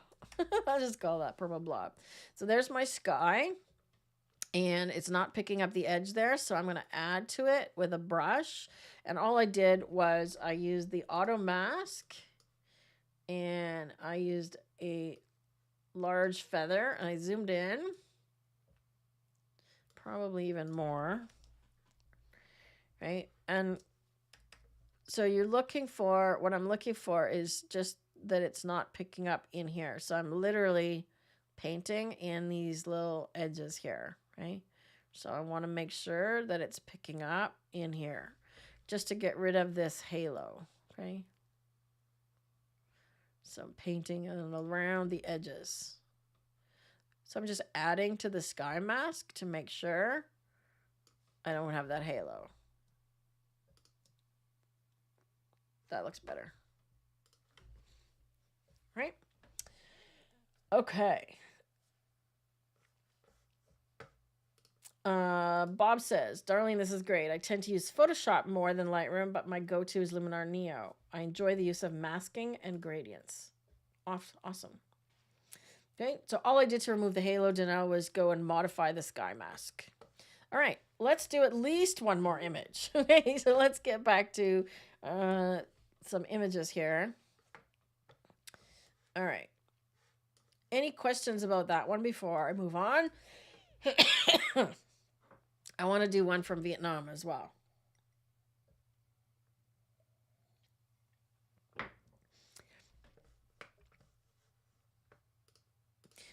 Can you select the temple roof and expand by a couple of pixels? No, you can't expand your masks in Lightroom. That's a Photoshop thing. If I was doing it in Photoshop, yes, you can. You can also feather your mask. That is actually something that a lot of people have requested for Lightroom, the ability to adjust a mask by expanding or contracting or feathering it. Absolutely. So you cannot. Is my Lightroom course on sale right now? Well, yes, it is, Rob. Thank you very much for asking. let me go over here. Okay. We mentioned earlier the community, and we've got quite a few community members here. Deb and Nancy and Lee, I've seen here for sure, right? So our community is a private community where you get lots of extra things. So similar to what we're doing today, you get live streams with me, but in a Zoom. So it's face-to-face, right? You get live events with me.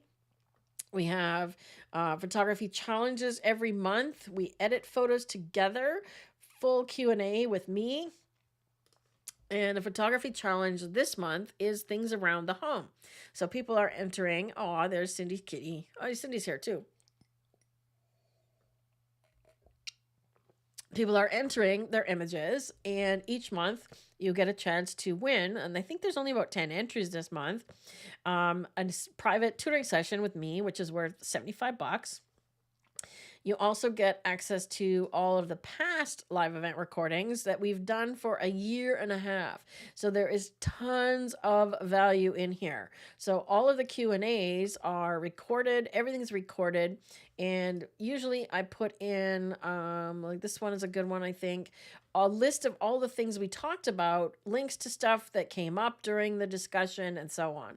Okay, so if you have a question, you can search for it in the community, and the answer might be here, or you can ask inside the community. Okay, AJ's a member as well. Okay, webinars. We had a webinar recently on Lightroom masking. Our special guest was Pete Vandenine. And as a community member, you get access to all of these webinars, right? Many of these are actually courses. I mentioned the HDR course earlier, right? HDR is a course. Photography etiquette was a course we offered. These are all webinars. We had special guest Vanelli. We had special guest Renee Robin on doing composite images and Photoshop, and myself as well. The next one I have coming up is street photography, which will happen in a couple of months, right? As Rob said, my Q&A sessions are kind of like a small group private tutoring. There's usually 8 or 10 people, and people get to ask anything. You can share your screen. If you're having trouble with something, we can troubleshoot it for you.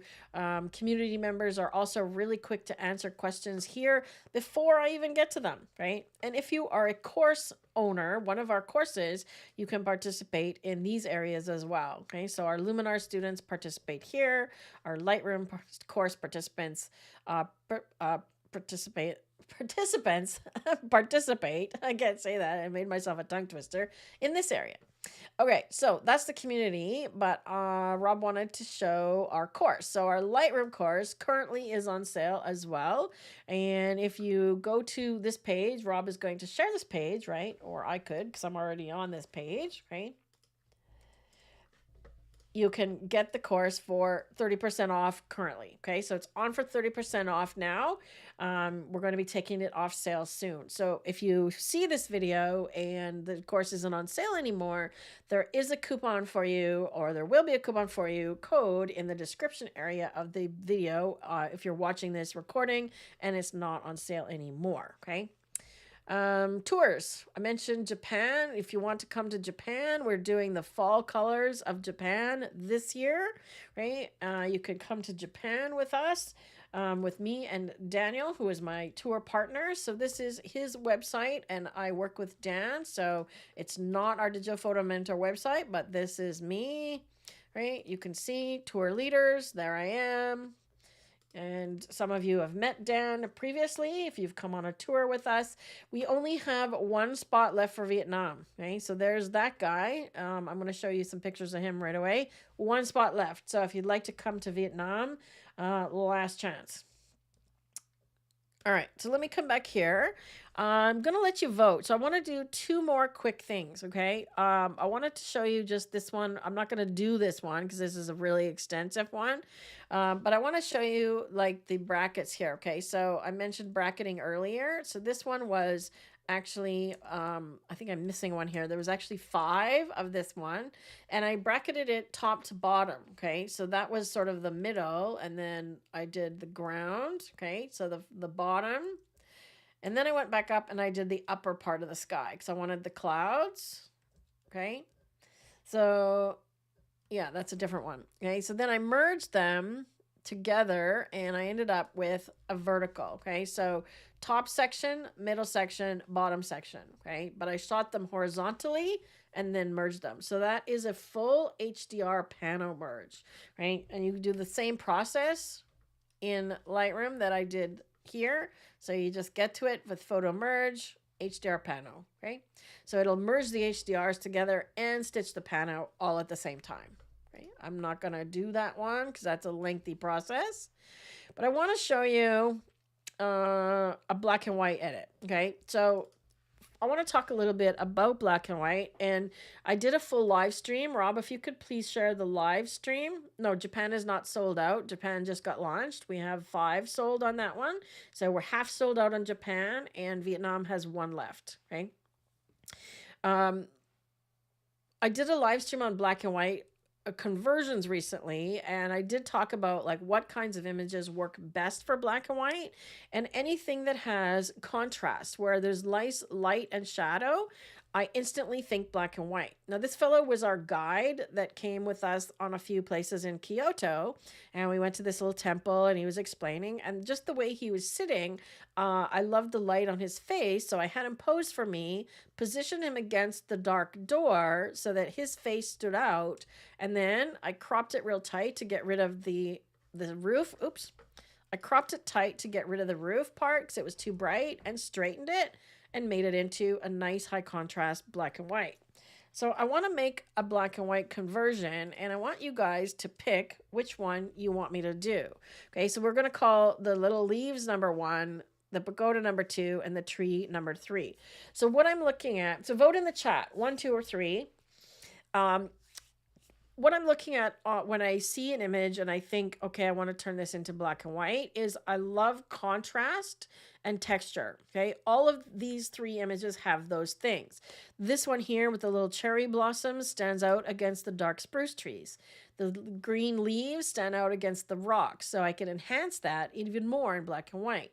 Right, the pagoda, or this little monument here, has beautiful light coming across from the side, right? So that's why I shot it that way, so that it's got the texture coming across here, and this will be punched out in black and white. Some other things that work well in black and white, you guys aren't voting. I need to see a 1, 2, 3. Other things that work well in black and white are images that don't have a lot of color to begin with, okay? Deb says number 2. Sheila loves the black and white of the man. Okay, like look at this one. Even though it is a color image, there's not a lot of color there, okay? Sheila says fern leaves and the rocks. Rob says number 2. So far we've got a couple of number 2s. So these things, these are all Japan, but these things are, I said I wanted to do a Vietnam one, didn't I? These are all the kinds of things that you can see in Japan, obviously, the pagoda. But this is what I see in black and white sometimes, okay? Because I used to photograph black and white film. All right, so now we've got a number 2, a number 1, a number 2, a number 1, 2, 2, 1, 2, 3, 1. That's pretty tight. 1, 2, 3, number 1. Okay, I gotta add. I gotta do math here, you guys. Hang on. 1, 2, 3, 4, 5. 5 for number 1. 1, 2, 3 for number 3. And 1, 2, 3, 4, 5, 6 for number 2. So I think number 2 is our winner. All right, so we're gonna do the little pagoda. All right. But I'm gonna show you some magic here because once I do one of them, I can actually copy and paste the settings to the others, okay? So to do black and white conversion, we can choose black and white here. So this is the best way to do it rather than to do on desaturate. Because when you desaturate, you don't have any tone control. Look at how flat it is, right? Versus when I go black and white, right? Immediately has more contrast, okay? But also we get these sliders. So where it said color before, color mixer, so we've lost point color, we've lost HSL, now we have black and white, okay? So the black and white mixer allows us to use the colors in the original image.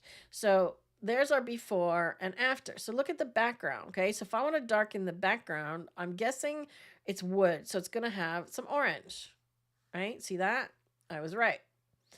I'm guessing the green moss is brighter, okay? But I can choose to darken it or brighten it.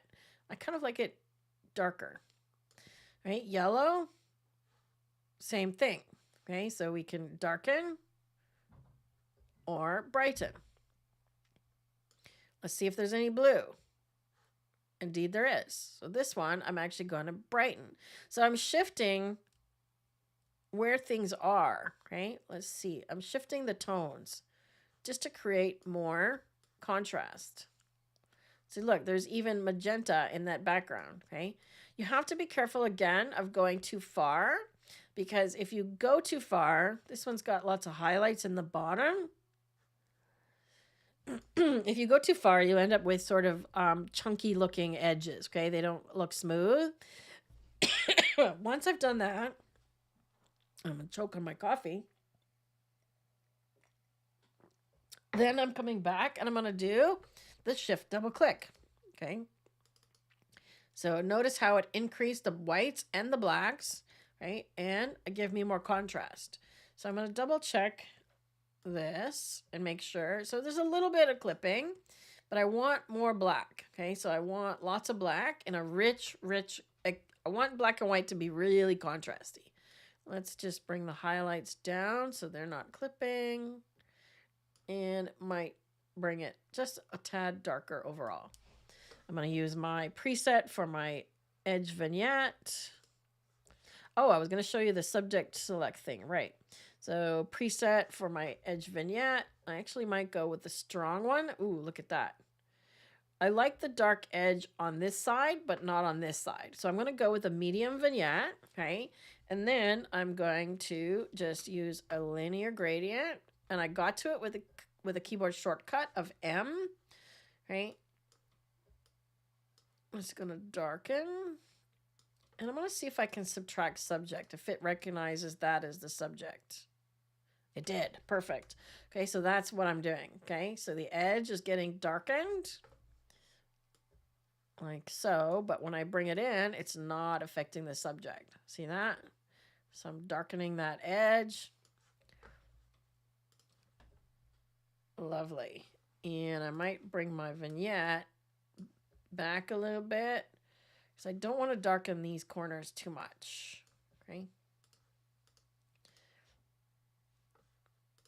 All right, there we go. So before, after, and I might still play with this a little bit. There we go. Playing with the greens. Haven't decided if I want more or less. Right? The other thing I generally do is use a tone curve.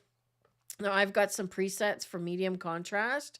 These typically come, there should be some that come with Lightroom. I believe the medium and the strong contrast are there, okay? But if they are not, you need to make what's called an S curve. So you just put one point here and push it up for the highlights and one here to go down. So when you make this more curvy, okay, the curvier it is, the more contrast you have, right? So now we're clipping a little bit too much maybe on the black, but I want that contrast. Okay, so this is my photo editing dance. Okay, so I'm dancing between increasing the contrast and making sure that it's not clipping. Okay, now if I want to do toning or a split tone, that you can do here under color grading. So if I want to make, let's say, like a sepia tone, okay? So that's the simplest version of toning. Okay, so I'm adding like a yellowish tint to the shadows. I find, yeah, usually around, no, that's too orange. Oh, that's my saturation. Somewhere around there, okay? And I make note of my numbers, 48 on the hue, so I'm going to do something similar in the shadows or in the highlights. Okay, so now we have this sepia tone, right? I like to do what's called a split tone, so I'll often do like a blue in the shadows. I love this kind of look, especially on stuff that's antique like this, and a yellowish in the highlights, right? Pretty cool, right? Maybe a little bit less blue. I like it to be subtle. Right? Now, remember, because I have these other two images selected, there's a button down here that says sync. So I can sync them all together. And there's a new option in Lightroom here at the bottom of your synchronize settings or copy settings. So when you do copy and paste, you'll get this same dialog box. So if I check none and then go to this subset, okay, modified. Anything that I've changed on this image is now checked off. How cool is that? Right? I haven't cropped it, so that's good. I don't want to do crop anyways. I haven't done any removals of things, which is great. So removal and cropping, I generally don't copy and paste, but let's just synchronize. Okay, so it's going to apply the adaptive black and white, or it's going to apply the black and white profile to the other two and everything that I've done to this one. So let's have a look. Da da da da. How cool is that? Okay. Now, it's pretty close. I would probably, I'm not a fan of this color. I think this one would be better in black and white. So I'm just going to bring it back to black and white. And I'm going to check my colors in this one because I want to bring the green up a little bit more. There we go. So look at those leaves, right? There's also some yellow in the rock that brings a little bit more texture, right?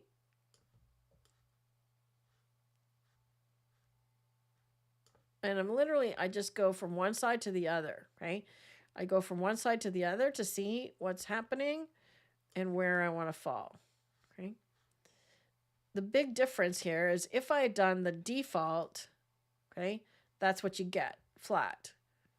So you get to play with these tones, okay? Let's check the curve. Let's check the clipping. Pretty good.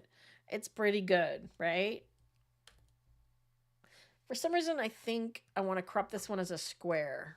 So I'm going to do that. It feels like a square to me. Maybe even straighten it like that. There we go. Now let's look at the other one.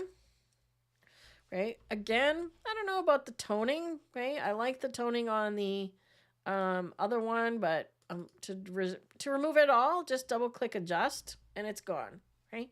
I like this one pure black and white. It reminds me very much of an Ansel Adams. Right? And this one, I'm going to reset the black and white mix. Just double click the words and all the sliders will reset. You also have a targeted tool here. So if I want to bring out the greens, I can. Okay, so I can bring up the leaves a little bit, right? And then these guys, which are yellow and pink. Gotta be careful here because see it's bringing out these sticks in the background. So I don't necessarily want yellow. I want to see if these flowers got any pink in them. Ah, see what's happening there? It's getting those colors in the background. I don't want these sticks, so I'm going to leave orange down. There we go. Yellow is better. Okay, so it's picking up these flowers. Okay, and in this case, I'm going to add a little bit of clarity, which I didn't do on the other one. I could do as well. I think my tone curve is a little bit too dark on this one. So again, to reset, just double click. Okay. This one's got plenty of contrast already. So a couple of tweaks here on this one. And we've got a nice black and white. Don't like this thing at the bottom here, so I can either crop it out. I feel like it's a little bit crooked. Like I want the trees to be straight. And if I can't crop it out, see, notice I'm using keyboard shortcuts here. So R was the keyboard shortcut for cropping. Q is a keyboard shortcut for the remove tool. So there we go. So very quickly, I've made 3 black and whites because I processed 1. Any questions? The fence at the bottom left is still too bright. The fence. Oh, here. Okay, on this one. Okay, let's deal with that. Down here, yeah, it's possible. Okay, so let's look at the mask. Let's check my linear gradient. Yeah, it's not getting that much. So I'm just going to cut the fade a little bit, come in even more, and that solves that problem. There we go. Notice because I did a subtract of the subject, okay, the overall mask is not getting this up. It's getting a little bit right there. Okay, so if I wanted to fix that, I could just say, no, I need to add those back in. Oh, I need to subtract it. Thinking outside the box here. Okay, so subtract, brush, don't need auto mask. And just get it off of those guys there.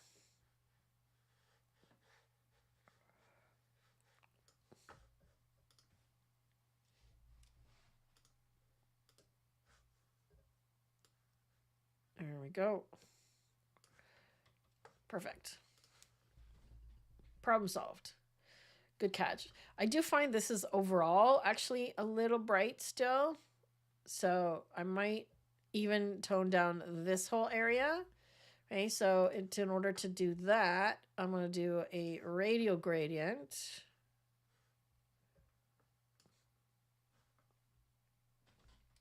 Why is it not showing me my radial gradient?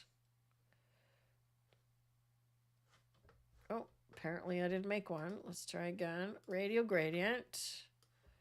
There we go.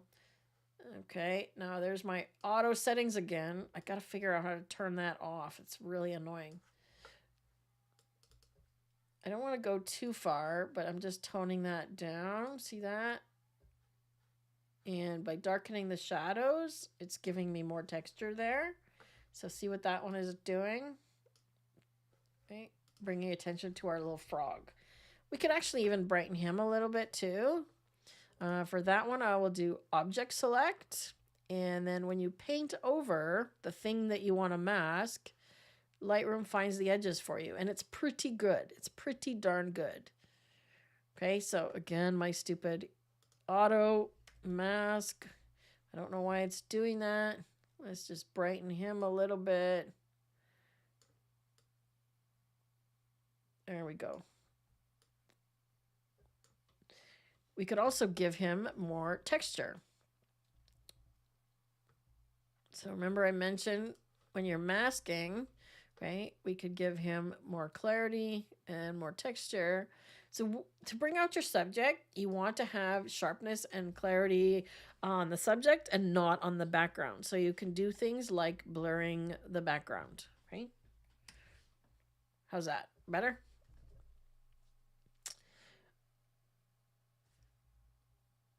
The pagoda bottom right is completely black and does not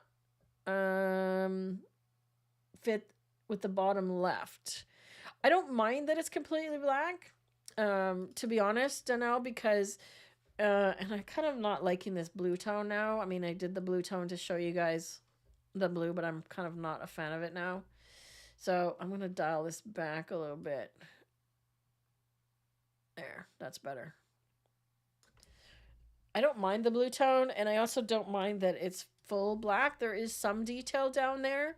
I could bring my shadows up a little bit if you want to have a little bit more detail, but I love the contrast. So black and white is screams for contrast, right? Because when we look at this one like this, okay, if I turn the lights out, right, where does your eye go, right? Your eye should go directly here. The black areas just disappear, and that's the whole point, right? So you want things that you don't want the eye to go to disappear, right? Another one real quick I just want to show you is I did an edit on this one and use the same kind of thing. So I'm going to show you quickly the subject background select thing, because what I did was I selected her, darkened the background, and blurred the background. See that?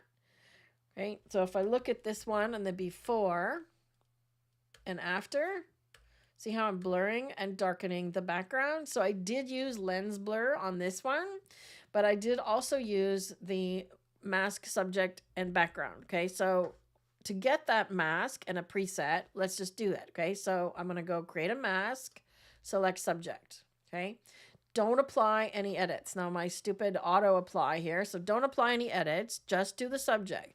Don't change it in any way yet. Okay, so it's selecting the wrong things.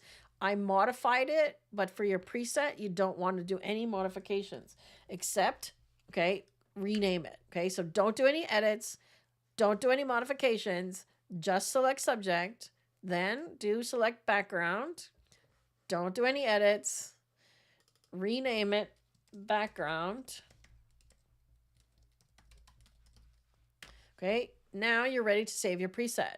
Okay, so then just do plus, create a preset, right? And all you're going to save is those two things. Okay, so mask, subject, and background. Okay, now I'm not going to save it because I already have one like that. And then you could save it in your favorites or your personal ones or wherever. Okay, so you can make your own sets of presets. Okay, but all it's done is save the things that I've just edited, which is this masking. Okay, but because I've renamed them, when I apply that, okay, that preset, it does all that for me. Okay. Oh, I applied it. Now I've got it twice. Okay. So it does exactly the same thing. Now what I did was in the other one, okay, because it had the selections wrong, looks like I need to do an update on this one.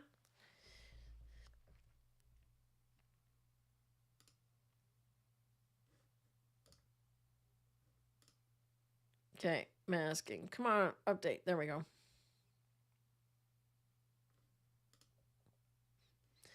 There we go. Right, because I did lens blur, this one is heavy on the memory, so I don't want to do too much with this one because it takes a lot to run lens blur. But with the mask, right, I did the subject background selection, but I modified it. Okay, so I've got a linear gradient on the left side just to darken that edge over here, right? I've got a linear gradient on that side, and all I did was brighten her. Okay, so that's the subject selection, right? Now it looks like I did a minus object, okay, which was probably to remove her, and I did a brush, right? It looks like I need to minus it off her a little bit more, so I'm gonna subtract the subject. Okay, so I did a background selection, right, and then minused out an object. Yeah, it's still picking her up. Okay, so I still need to subtract. I'm just going to subtract with a brush and just paint over her because I don't want her.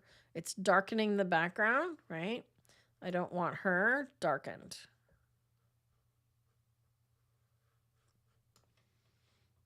And it's not darkening that moped. So Let's see, I'm going to add this brush in here. That one should be adding.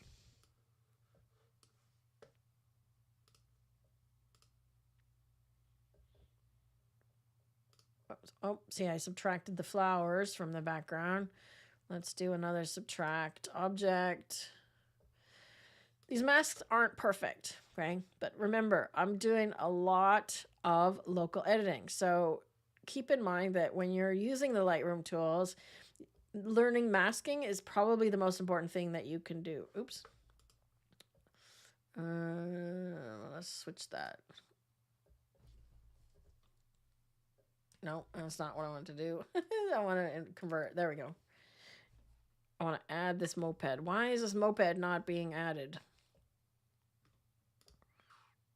Background minus the flowers. There we go. There we go. There we go.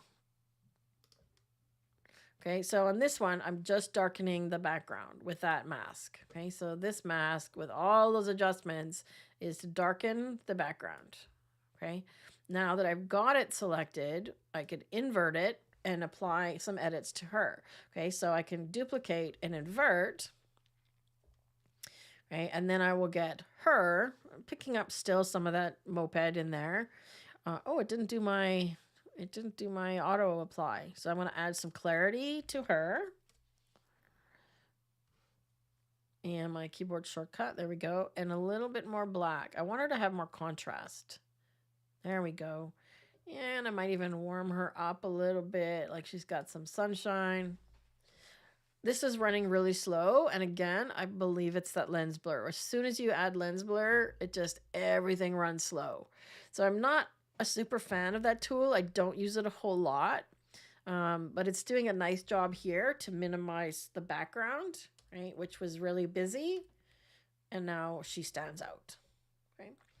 All right, we are at 2 hours, so I want to ask you, what did you learn today? Have you picked out at least one thing? Tell me specifically, what did you learn? And I'm going to go to the chat and answer any more questions. What did you learn? Okay. Steven says, what exactly does texture do? So texture literally looks for texture in your image and enhances it. Okay, so if I use texture on this image, clarity is edge contrast. Okay, so I want to show you the difference. Okay, so there's clarity. See how actually that does a really nice job on the rocks, right? There's clarity. When you go minus clarity, it starts to look blurry, right? Because it's lowering edge contrast. So edge contrast means anytime there's something dark up against something light, it increases the contrast between those edges, okay? Versus if I do texture, okay, it's overall picking up minute details, okay? Can you see the difference? Okay, so watch clarity, more contrast, versus texture, literally more texture, okay? So on this one, I would probably do quite a bit of clarity and a little bit of texture, right, to bring out those rocks a bit more. And of course, you can mask it as well, right? So what I did here was I masked it to just our little frog. How about sepia rather than blue? Yeah, maybe. Let's change this one to something over in the more like that. Makes it older, doesn't it? Makes it feel like older. Yep. I like that better too. Dunno. Sheila says I need to keep trying masking. There's actually lots of videos on our YouTube channel. I did a full stream on Lightroom masking recently. So, Rob, if you could please share a link to that. I know you said you were away, so I don't know if you're back at... Are you back at your desk, Rob? I wanted him to share a link to the last stream I did on Lightroom masking. And also, if you are in the community, you get access to Pete's webinar on masking that we just did for Lightroom. Let's see, where are we? A link to, I'm in the layers, link to Lightroom masking. I got it already, Rob. I got it. Lightroom masking. So there's more information on masking for you in Lightroom. Okay, so we did quite a bit of masking today, but honestly, this is part of my workflow. Masking is a huge, huge part of what I do. Right. Masking using intersect. I need to work more on that. So think of intersect like this, Nancy. Think of it as it must meet this criteria and this criteria. Okay. So in this case, the one that I did on the background, right? So I did this linear gradient, right? So I did the linear gradient, which goes on the left-hand side, right? Actually, this one wasn't intersect, it was minus. Then I minused the subject, okay? Or I could have done, let's do another one. I could have done it a different way. So let's do linear gradient just to demonstrate, right? So linear gradient, and let's intersect it this time, okay? So it's showing all the way across, right? Like that. Let's intersect it. Okay, so it must match the criteria of it must be within that gradient area, okay? And it must be in the background. Okay, so there's two different ways for me to get the same thing. Okay, so see that? So this one is, it's still picked up a little bit here, okay? But notice I had to do that on the other one as well, okay? So this one was, it must intersect between being in the background and being within this gradient, okay? This one down here was the linear gradient minus the subject. And then I used the brush to minus the pieces that it missed, okay? So intersect is this plus this. Minus is this minus this, right? So intersect is it must match both criteria.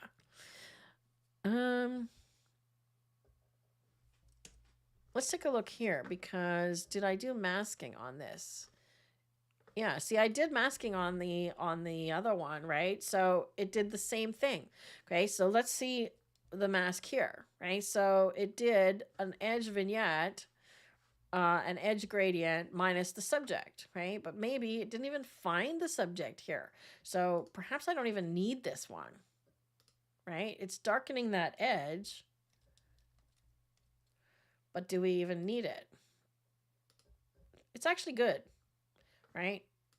But does it work on the tree? Now we know that this edge, so this edge is being darkened, okay? So this linear gradient from there minus the subject, and it didn't pick out the trees. So it's definitely, look at that. So let's minus this one. So when I did a sync, I should not have included the mask. See that? So good catch on that one. So I shouldn't have included the mask. Great question. All right. So let me come back to my talking head screen. I look very small for some reason today. Let me stand up. Let me sit up straighter. Okay, so we're at 2 hours. I wanted to do more images. I can keep going if you guys want. Like there's lots of things to edit. There's still 24 people here. Do you guys want to see another one? Do you want me to do one of these Vietnam ones of the fisherman? So remember I showed you the fisherman guy on the Vietnam page? That's him. So we could do another one where I bring out the subject because I picked out these 5. You guys want to see one of these edited? Let me tell me how you're doing. Do you want to end it or do you want to see another one? I'm happy to do another one.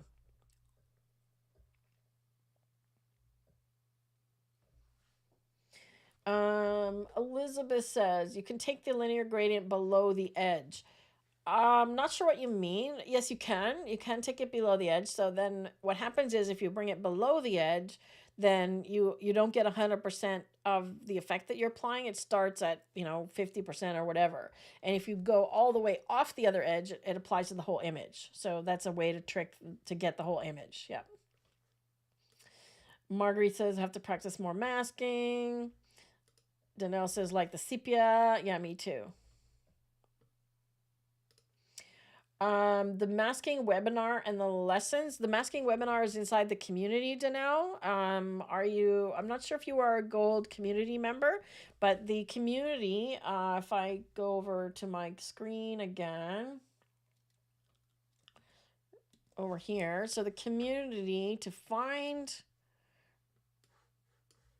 the lessons. So the lessons, the webinars are here, okay? And you have to be a gold member to access this area.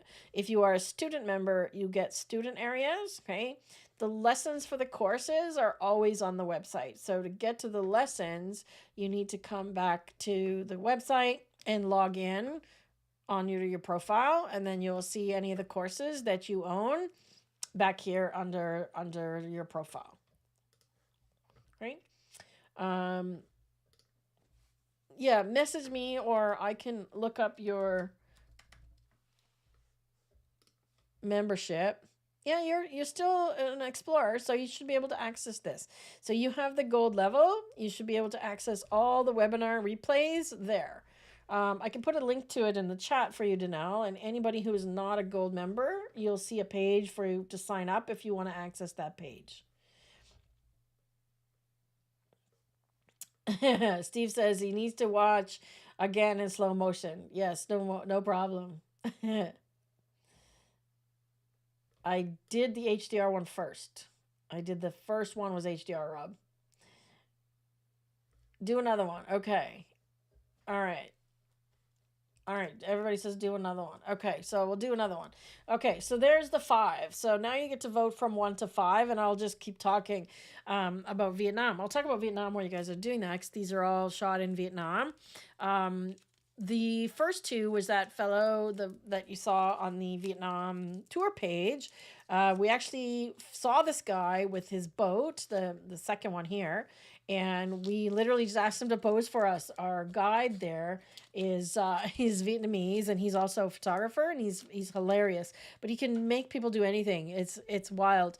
We were walking in this village, which is these other 3 were in this Red Hamong village in Sapa area, where we were really close to upper northern Vietnam, is close to China.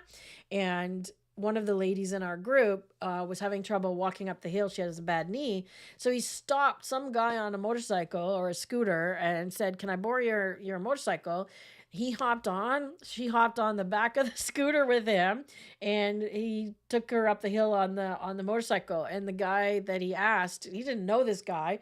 Now he's standing there on the side of the curb with all these foreigners, all these tourists, going, "What just happened?" This guy just took my motorcycle, and he took her up the top of the hill and brought it back. But this is the kind of thing he's really good at.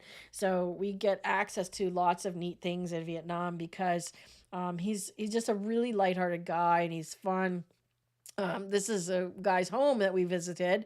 You can see him peeking out the door here, and the dog. These ladies are making some textiles. Girl we encountered while we were walking through the village, and another lady we encountered at one of the big markets that we went to. So yeah, you can access the webinars then, Danelle. I checked. Yeah. Okay. Outdoor fun. Is that you, Cindy? That's you, Cindy, right? So number two. Who said number 1 later? Yeah. You should be able to access it, Danelle. If you can't get into the community, then just email Rob and he'll be able to help you. So far we've got number 2. So the guy in the middle, the fishing guy with the big net. I thought number 5 with the cutesy grumpy girl would be the runaway favorite.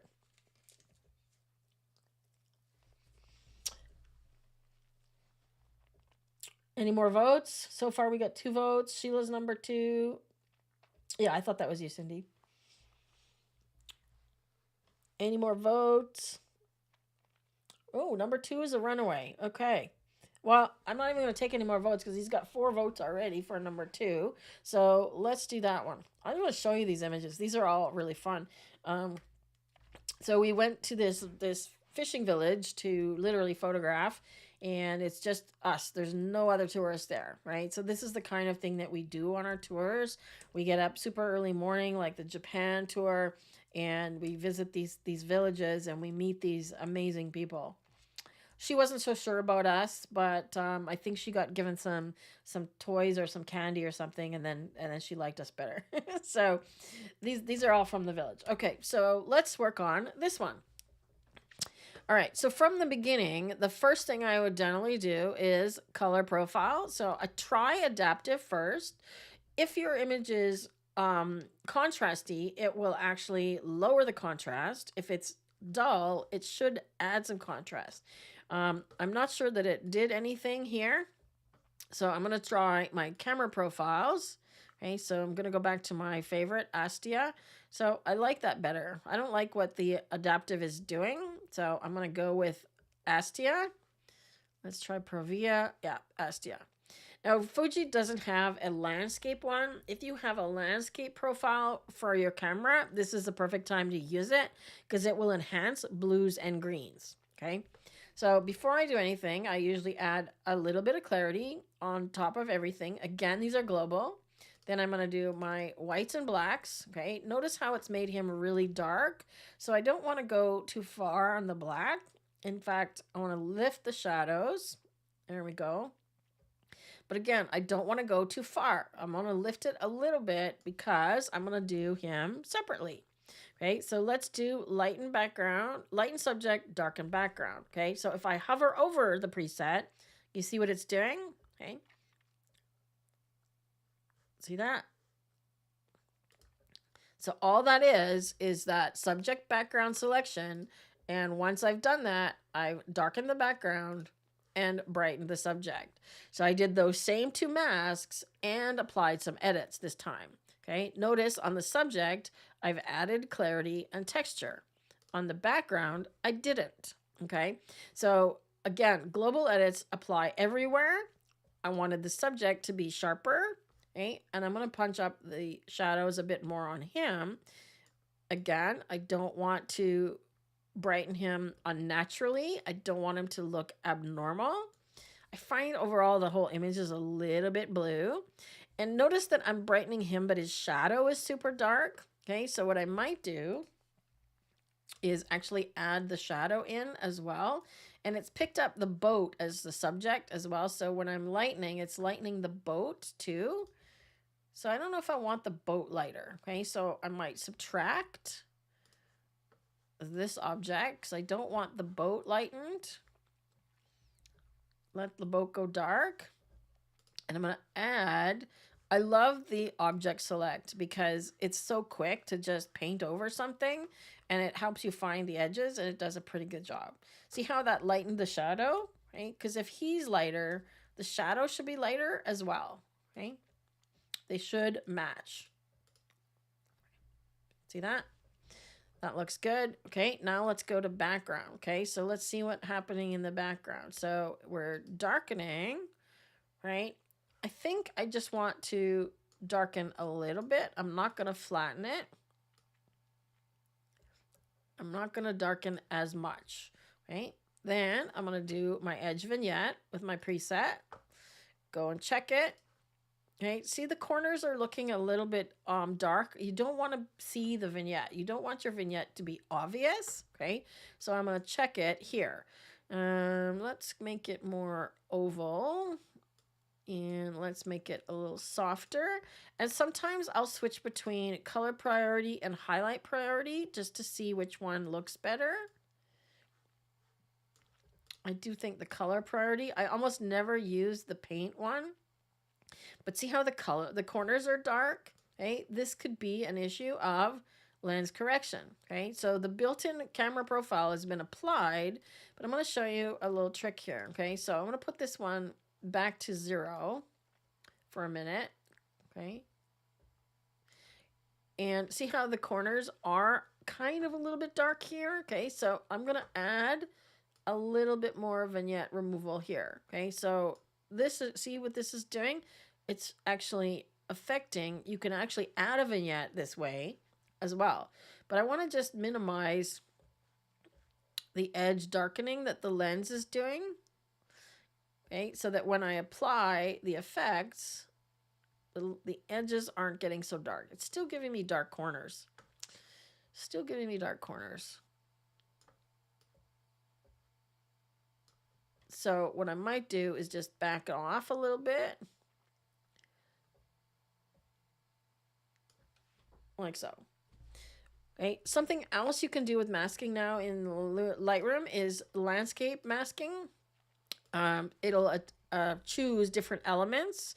It includes the sky, okay, which you can always select the sky.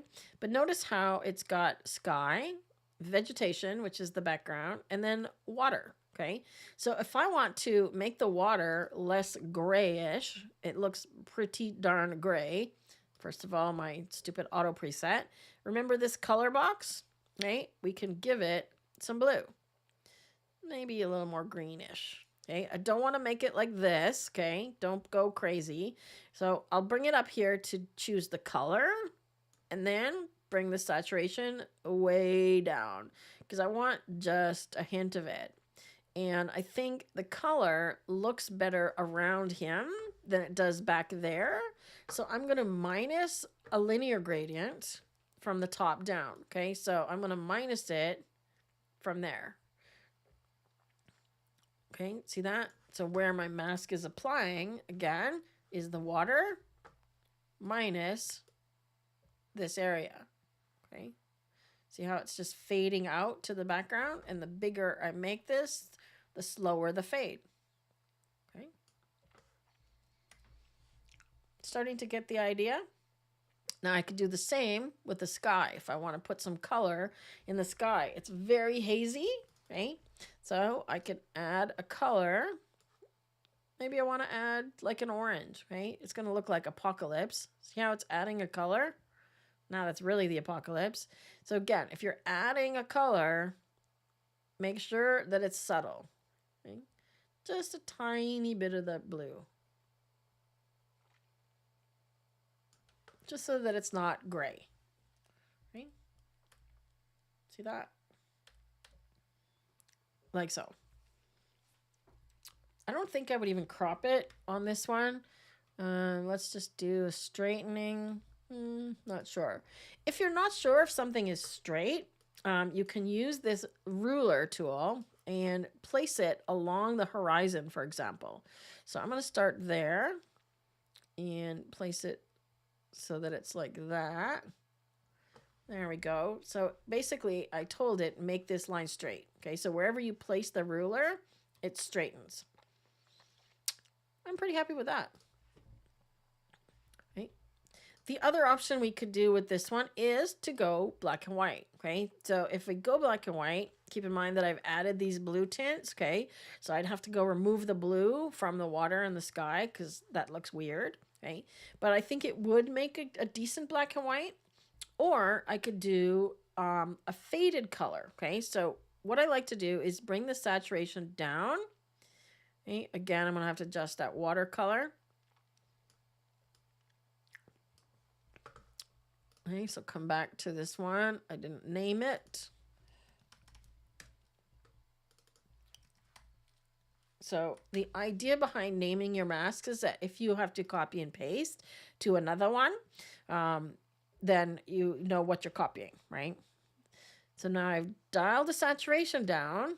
Now if I go and add like a brownish tint, like sepia,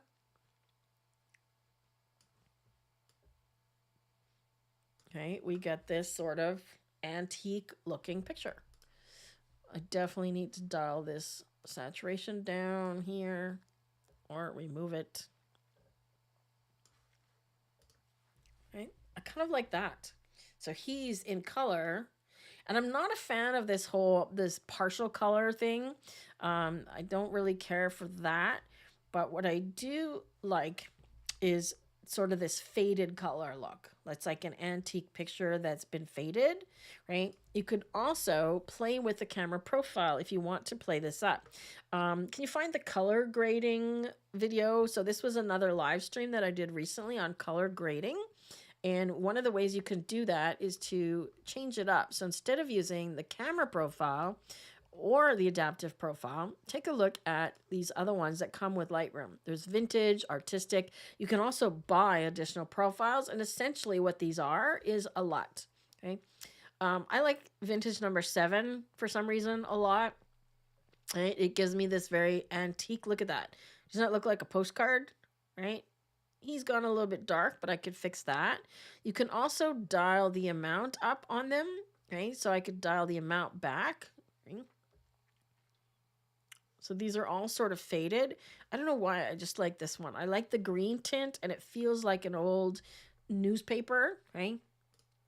And once you've applied it, you've got this amount slider here, okay? So you can increase the effect of this profile or decrease it, okay? So if I only want it part way, there we go, okay? Again, I can lift the shadows a bit more, brighten him. And now we have sort of a really high key image. And in fact, I could go the opposite way with my vignette and lighten the edges instead. Okay, so now it really looks like a faded out postcard. I like that way better, actually. So if we look at that, look at that. He stands out, and all of the editing you want to do is to make the subject stand out. So whether he's the brightest thing in the scene or the most contrast, okay? Because your eye goes to, remember the 4 things? Who's been watching? Your eye goes to areas of contrast, areas of brightness, areas of intense color, and areas of sharpness. In this case, he's not the brightest thing. His hat is, but he has the most color, and he has the most contrast, and he's also the sharpest. Remember, I added sharpening to him? Cindy says vintage number 4 was nice too. Let me come back to that one. Yeah, I played with that one as well. I'm not crazy about it's. Let me see if I can dial it down. I think it's too pastel, but that's a nice look as well. Yeah, I agree. So you can hover over and see what they look like, right? I don't know why, I just like it. Even our there's artistic ones, right? So some of these will give a faded look. There's a pink tone. Again, Apocalypse. Blue. Very blue. That one's not bad, actually. Yeah, that one's not bad. I like that one. Very similar to what the original image was, though. I'm going to stick with number 7. That tends to be my go-to. I don't know why. It's just, when you start, it's one of those things where if you gravitate to a certain profile like that, or a certain type of color grading, or a certain type of duotoning, that becomes your style. Okay, so we can talk about style. I might do an entire live stream on that because we've talked about style a lot. Rob wants me to make a course on it and so on, but yes, color theory is actually should be called color grading because it's not color theory, Rob. So that's why I said that. I've been meaning to talk to you about that title because it's not color theory, it's color grading. Kids do not help to be noticed. Lost my train of thought. Yeah, so that becomes your style. So do you have a photo editing style? Do you have a photography style? You might, and you don't even know it. You might have a style and not know it. So if you find you gravitate to certain presets or certain things or certain looks, that's your style. Work on that. Okay. We can talk about that in a whole other video. So what do you guys think? Okay, so now let's do the same thing. So let's do a copy. I'm going to do all modified. I'm not going to copy the straighten, okay? And I don't know if I'm going to copy like the sky and the water, but we'll do the subject in the background, okay? So let's copy all of that and let's apply it on this one. Okay, so I'm just doing a paste. You can see the settings are pasting. It's crooked as well. So I got down really nice and low on this one. It does need to be straightened. That's better. Okay, so what's happening here is I think he's too bright. It's picked him up as the subject, right? But it's missing her and the other boats. So I would probably go in and alter my subject here. Okay, so it didn't pick up whatever object I was subtracting there. So I'd have to go in and mask these a little bit better. Okay, so that's why you have you don't want to alter the masks when you make your presets. Okay, just do subject, and I'm going to add to it once I apply it. Okay, so I'm going to add an object, and I want to add the boat first, and probably this whole like shadow as well. Okay, pardon me, it's a reflection. Right, then I'm going to add, it's not a shadow, I'm going to add this boat and the lady. So I'm assuming they're like husband and wife out fishing. Okay. Can you see how this view of, yeah, see, it didn't get it all. You see how this view of the mask with the red is helpful? Still not getting all of it. So sometimes I have to add subjects, sometimes masking and using another. If it doesn't get what I want, I'll come back and use a different tool. Okay, so I just keep adding subject or object until it gets the thing that I want. There we go. And I wish that it would do a thing where you can feather the mask. I wish. Okay, so I think I've gotten most of the stuff that I wanted to get. And because I've done a whole bunch of work on this one now to select the subject, okay, it's now brightening all of those things, right? And I think it's brightening him a little bit too much, so I'll bring that back. And now the background, I would have to do the same on the background, all right? But instead, what I'm going to do is delete this one and copy this one. So I did all the work here. I'm going to delete or duplicate and invert, right? And then I'm just going to darken a little bit.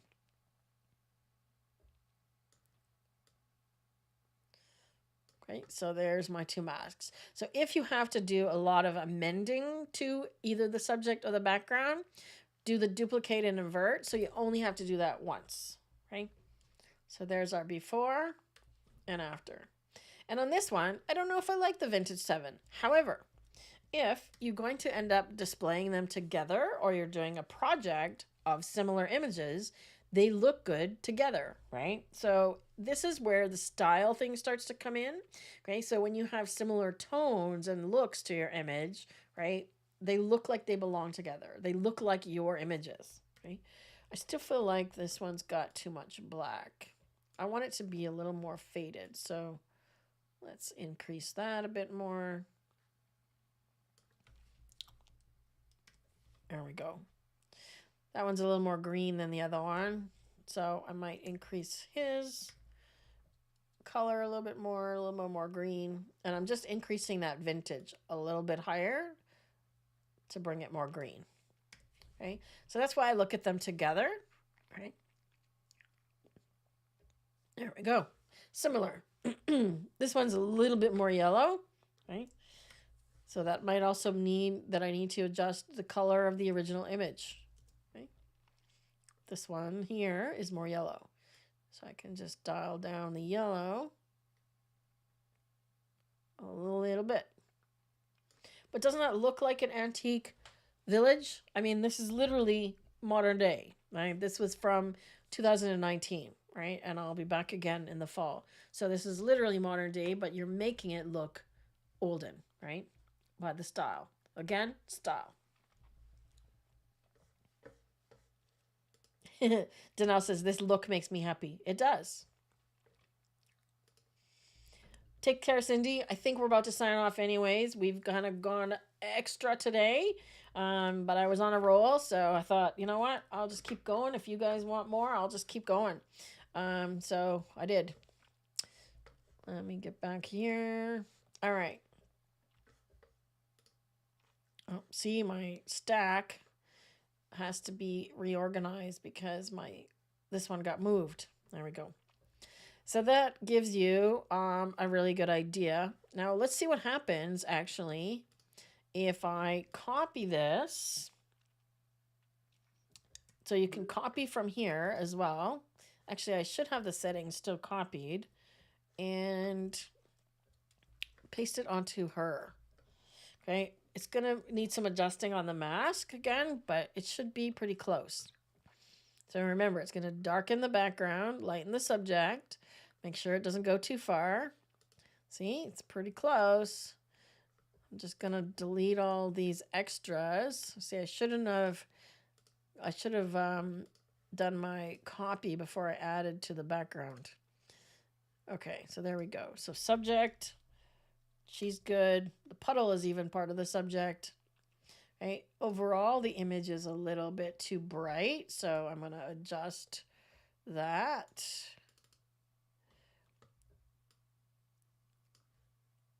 And I'm going to apply a dark vignette instead of the light vignette. Oh, that makes a difference. There we go. And there we go. So once again, similar tone, a few minor tweaks, and the image is done. This one is also crooked. So let's straighten that a little bit. And I think I cropped in on this one just to make her a little bigger. There we go. Something like that. Get rid of this rock over here. I love her little furrowed brow. Right? So now that I've corrected the mask, I'm going to copy again. So I've got subject and background. Not going to select the crop. Let's do the same on this one. Right?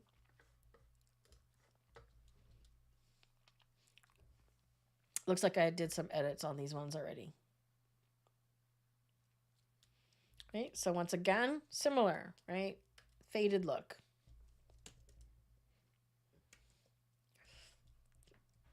This one's going to need a correction of the tilt, right? But I'm creating sort of a body of color that looks similar, right? They go together. See that? This one, I would do a little more work to darken this part in the background. I would probably just select that area, right? So selecting all of this stuff here.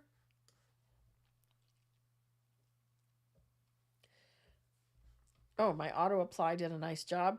You can also lower the texture and clarity to minimize that light in the background as well, okay? So I've darkened it and softened it. You seeing the idea? So I edit one image and then a whole bunch get the same effect. I actually really like that.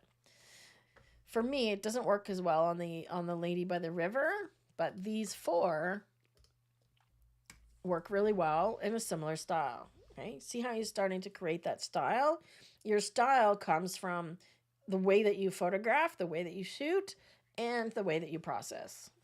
So on that note, they do look good together. I was on a roll, right? On that note, I'm going to end there. Let me come back to the screen. Where's my mouse? I'm going to end there because my throat is dry. I'm sucking on cough drops. And that's it for today, folks. Thank you very much for joining in. Again, there's information in the description area below on the Lightroom course. If you've missed the sale, you can use the coupon in the description area below. And also our DPM community, come and check it out. There's so much value in the community. There's 8 webinars, and there'll be one more shortly on street photography that I'm doing in a couple of months that are worth $30 each. Okay, so you pay $29 for 3 months and you get 8 webinars. So if you can watch them all in 3 months, you get tons of value right there. That's over $200 worth of just webinars, and you haven't even touched the surface of what else is in the community, including photography challenge with a prize every month, and the live calls and small group coaching. It's super valuable. So check out the links for that, and maybe come to Vietnam or Japan with me. As of this video recording, 1 spot left for Vietnam. So who wants to come have pho in Vietnam? It's amazing. Their food is off the charts good. And then you can go to little villages with us. We're going to be there for the harvest time in Sapa. So that's the rice steppes, the rice terraces, harvest time. Very cool. I'm excited. Last time we were there in the spring, and we were not able to see it. It wasn't even growing yet. Now we're going to see the rice growing and the harvesting. So I'm excited. Who wants to go to Vietnam? I'll leave you with that. Take care, everyone. I'll be back in 2 weeks at the later time slot, so 6 p.m. Eastern Time on the third Sunday of the month. And a topic will be announced and scheduled soon. So check out the YouTube channel, Digital Photo Mentor /live on our YouTube channel, and you'll find all of the past lives as well as the upcoming one there when it's scheduled. Take care, everyone.